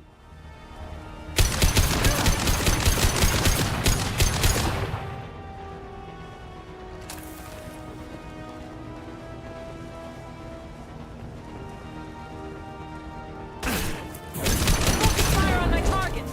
Fine, I'll do it myself. And Jack decides to take a hit for me. Appreciate you. Hiya! Stop me.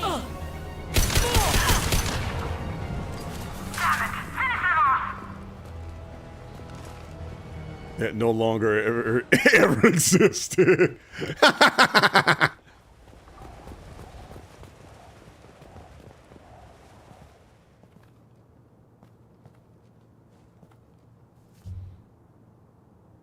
Hello. Shepard. But you're dead. I got better. Hello. You're here to kill me. Maybe I just missed you. Screw you, Shepard. Charming as ever. I'm sure you find this all very ironic. First you take care of my sister, and now you're here for me. Well, you made it this far. Now what? That's weird. You really think I'm here to kill you? Do you have another reason for destroying my tower? Decimating my security? I'm just looking for someone. You expect me to believe that? Is it credits? Is that what you want? Just tell me a price. We can make this problem go away. Oh, the problem's going away, but I'll take the money. Make me an offer. Double whatever you're getting. And I'll pay double again if you tell me who hired you.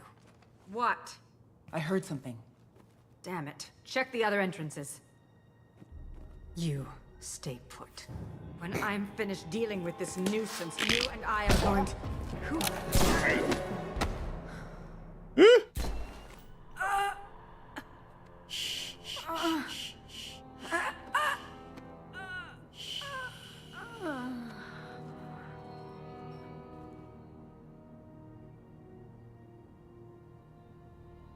Ain't shame. This is what these streets get you.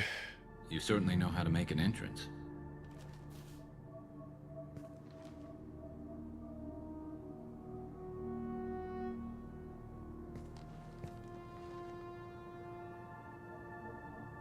I was hoping to talk to you. I apologize, but prayers for the wicked must not be forsaken. She certainly was wicked. Not for her. For me. The measure of an individual can be difficult to discern by actions alone. Take you, for instance. All this destruction, chaos. Things will explode when I show up. To see how far you'd go to find me. Well, here I am. How did you know I was coming at all? I didn't. Not until you marched in the front door and started shooting. Garrus, why do you have your sniper out? You saw the strength of her guard force. She believed one of her sisters would kill her. You were a valuable distraction. You slick some of my biscuits. You used me, so you could kill her. I needed a diversion. You needed to speak with me. You certainly fulfilled your end of the bargain. What would you like to discuss? Killing bad guys. Nah. Someone's been abducting entire human colonies. We're going to stop them. We already know the culprits. A race called the Collectors. I've heard of them. Attacking the Collectors would require passing through the Omega-4 relay. No ship has ever returned from doing so. They told me it was impossible to get to Ilos, too. A fair point. You built a career on performing the impossible. This was to be my last job. I'm dying. Low survival odds don't concern me. The abduction of your colonists does. You're dying. Are you contagious? How long do you have? If you're interested, we can discuss it on your ship. The problem isn't contagious, and it won't affect my work. I hadn't heard that. Is there anything I can do? Giving me this opportunity is enough. The universe is a dark place. I'm trying to make it brighter before I die. Many innocents died today. I wasn't fast enough and they suffered. I must atone for that. I will work for you, Shepard. No charge.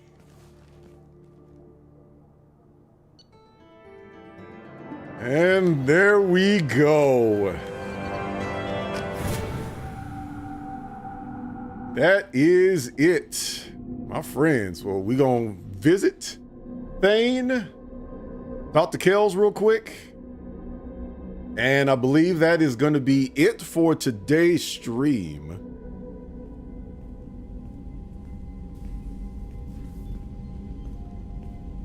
I've heard impressive stories, Krios. Sounds like you'll be an asset to the team. That is, if you're comfortable having an assassin watch your back. I've accepted a contract. My arm is Shepard's. Uh-huh. Don't know about you, but I'm loyal to more than my next paycheck. Obviously he is too. He's doing this mission gratis. What's your concern? I don't like mercenaries. An assassin is just a precise mercenary. An assassin is a weapon. A weapon doesn't choose to kill. The one who wields it does. Where shall I put my things? I'd prefer someplace dry if anything is available. The area near the life support plant on the crew deck tends to be... I was about to say that!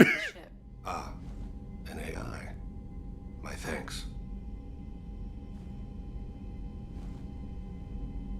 Such a big soul. He seems quite civil.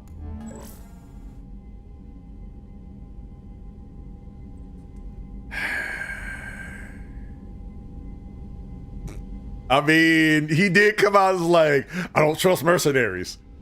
Well, in his defense, he barely trusts the elusive man. So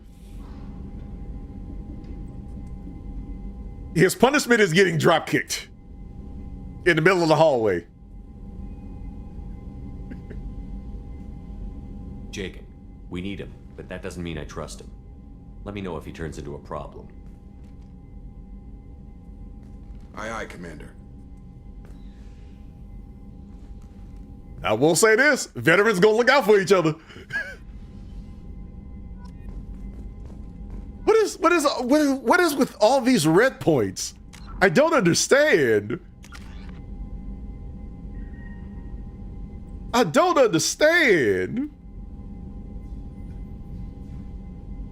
Make me understand, chat. What is with all of this red stuff here? I don't do any of that. What renegade thing have I ever done?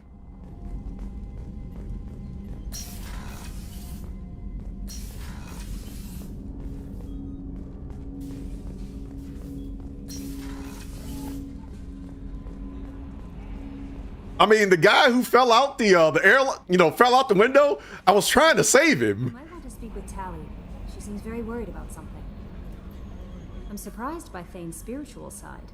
His psych profile mentioned little of it, and he carries himself with such cold confidence. I'm not sure if I find him scary or sexy. A lot of women like bad boys. That is a dirty stereotype. In my case, it happens to be true, but still. Anyway. Young and Kelly. That'll be all. I'll be here if you need anything. All right, so we're gonna go talk to Thane, welcome him in to the crew, and that is where we will end it. So before I go, I want to see. I don't know if you were here before, Tony, but remember I told you I went to the Space Museum, I think it was 2 weeks ago? Well, I got my hands on some Danny's Space Salsa. It is dehydrated salsa. And I have been letting this thing sit here for basically since halfway through the what's the name of that? That's what I was looking for. But halfway through the podcast side of the stream. So before I go, I am going to try it to see how it tastes. Do you need something? Have a few minutes to talk? Certainly. We haven't had a chance since I joined. When we met you, you said you were dying. Yes. I thought you'd want to know more. You don't have to worry about the rest of the crew. My illness is not communicable, even to other Drell. It's called Keprel syndrome. Are you going to be all right until the end of the mission? I should be fine for another 8 to 12 months. The more time I spend in humid environments, the faster it progresses. I think it's safe to say that by the time my body is incapacitated, we'll be victorious. Or dead. Either way, I won't be a burden to you. Thanks. What exactly is the problem? My people are native to an arid world. Most of us now live on Kaje, the Hanar homeworld. It's very humid and rains every day. Our lungs can't deal with the moisture. Over time, the tissue loses its ability to absorb oxygen. It becomes harder to breathe. Eventually, we suffocate. Can't they do something about that? The Hanar have funded a genetic engineering program. They should be able to adapt us. The project has only been running for a few years. I don't believe my body will still draw breath by the time it bears fruit. Then don't live on Kaji, or use breathers.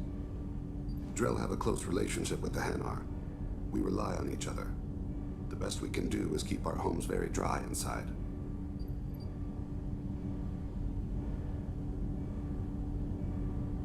Is there anything we can do here? Normandy has a state-of-the-art medical bay. No, thank you. It's being attended to. If the finest medical minds in the Hanar illuminated primacy can't solve the problem, I doubt your ship's medic could. Thank you for your concern. Trust me, this won't affect my performance. Okay. I mean, I guess whatever works for you there, my guy. But I think that is going to be it. So let me head back to the spot. We have hit everything we needed to hit. With Tally. Hey, Morton, we got some fighting words. Yeah, tell me about it. Let Morton get his hands on you. Between Morton and Dr. Chocolate? Yeah. Yeah, I think you'll be fine. You'll live forever. But anyway, thank you all as always. Shout out to Gabriel for the subscribing. Shout out to Tony and TD for always coming through and saying hi and all that other good stuff. I will be back. Like I said, I will be back next week. We will be doing I'll probably do the rest of Liara's stuff off stream. And we'll be doing Samara. And then we'll start on the loyalty missions next week. So that is about it for me. Like I said, check out the Instagrams. Wait, I think my Instagram is, I don't know if they saved it. I don't know if it saved it.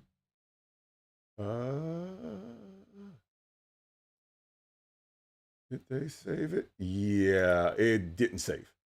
Okay. But that is not the Instagram. I thought Streamlabs would have fixed everything that I wrote, but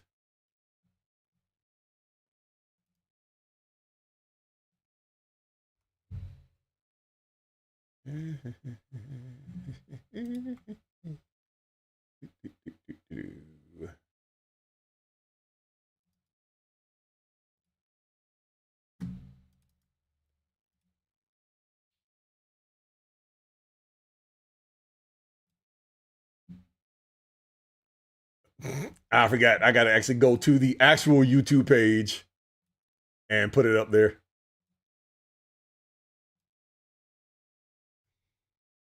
So yeah, check out the YouTube page, or not the YouTube, but the Instagram page. I will have some shorts for this stream coming up fairly soon, within the next few days and whatever. But with that being said, you all take care of yourselves. You all take care of each other. Know that I love y'all. Y'all keep it easy. Abide in peace. Hopefully all of y'all get some rest this weekend and be able to relax and celebrate your victories. You know, be thankful for what you have accomplished this year, whether it's small or large, or you thought it was tedious or whatever. But be thankful for your victories.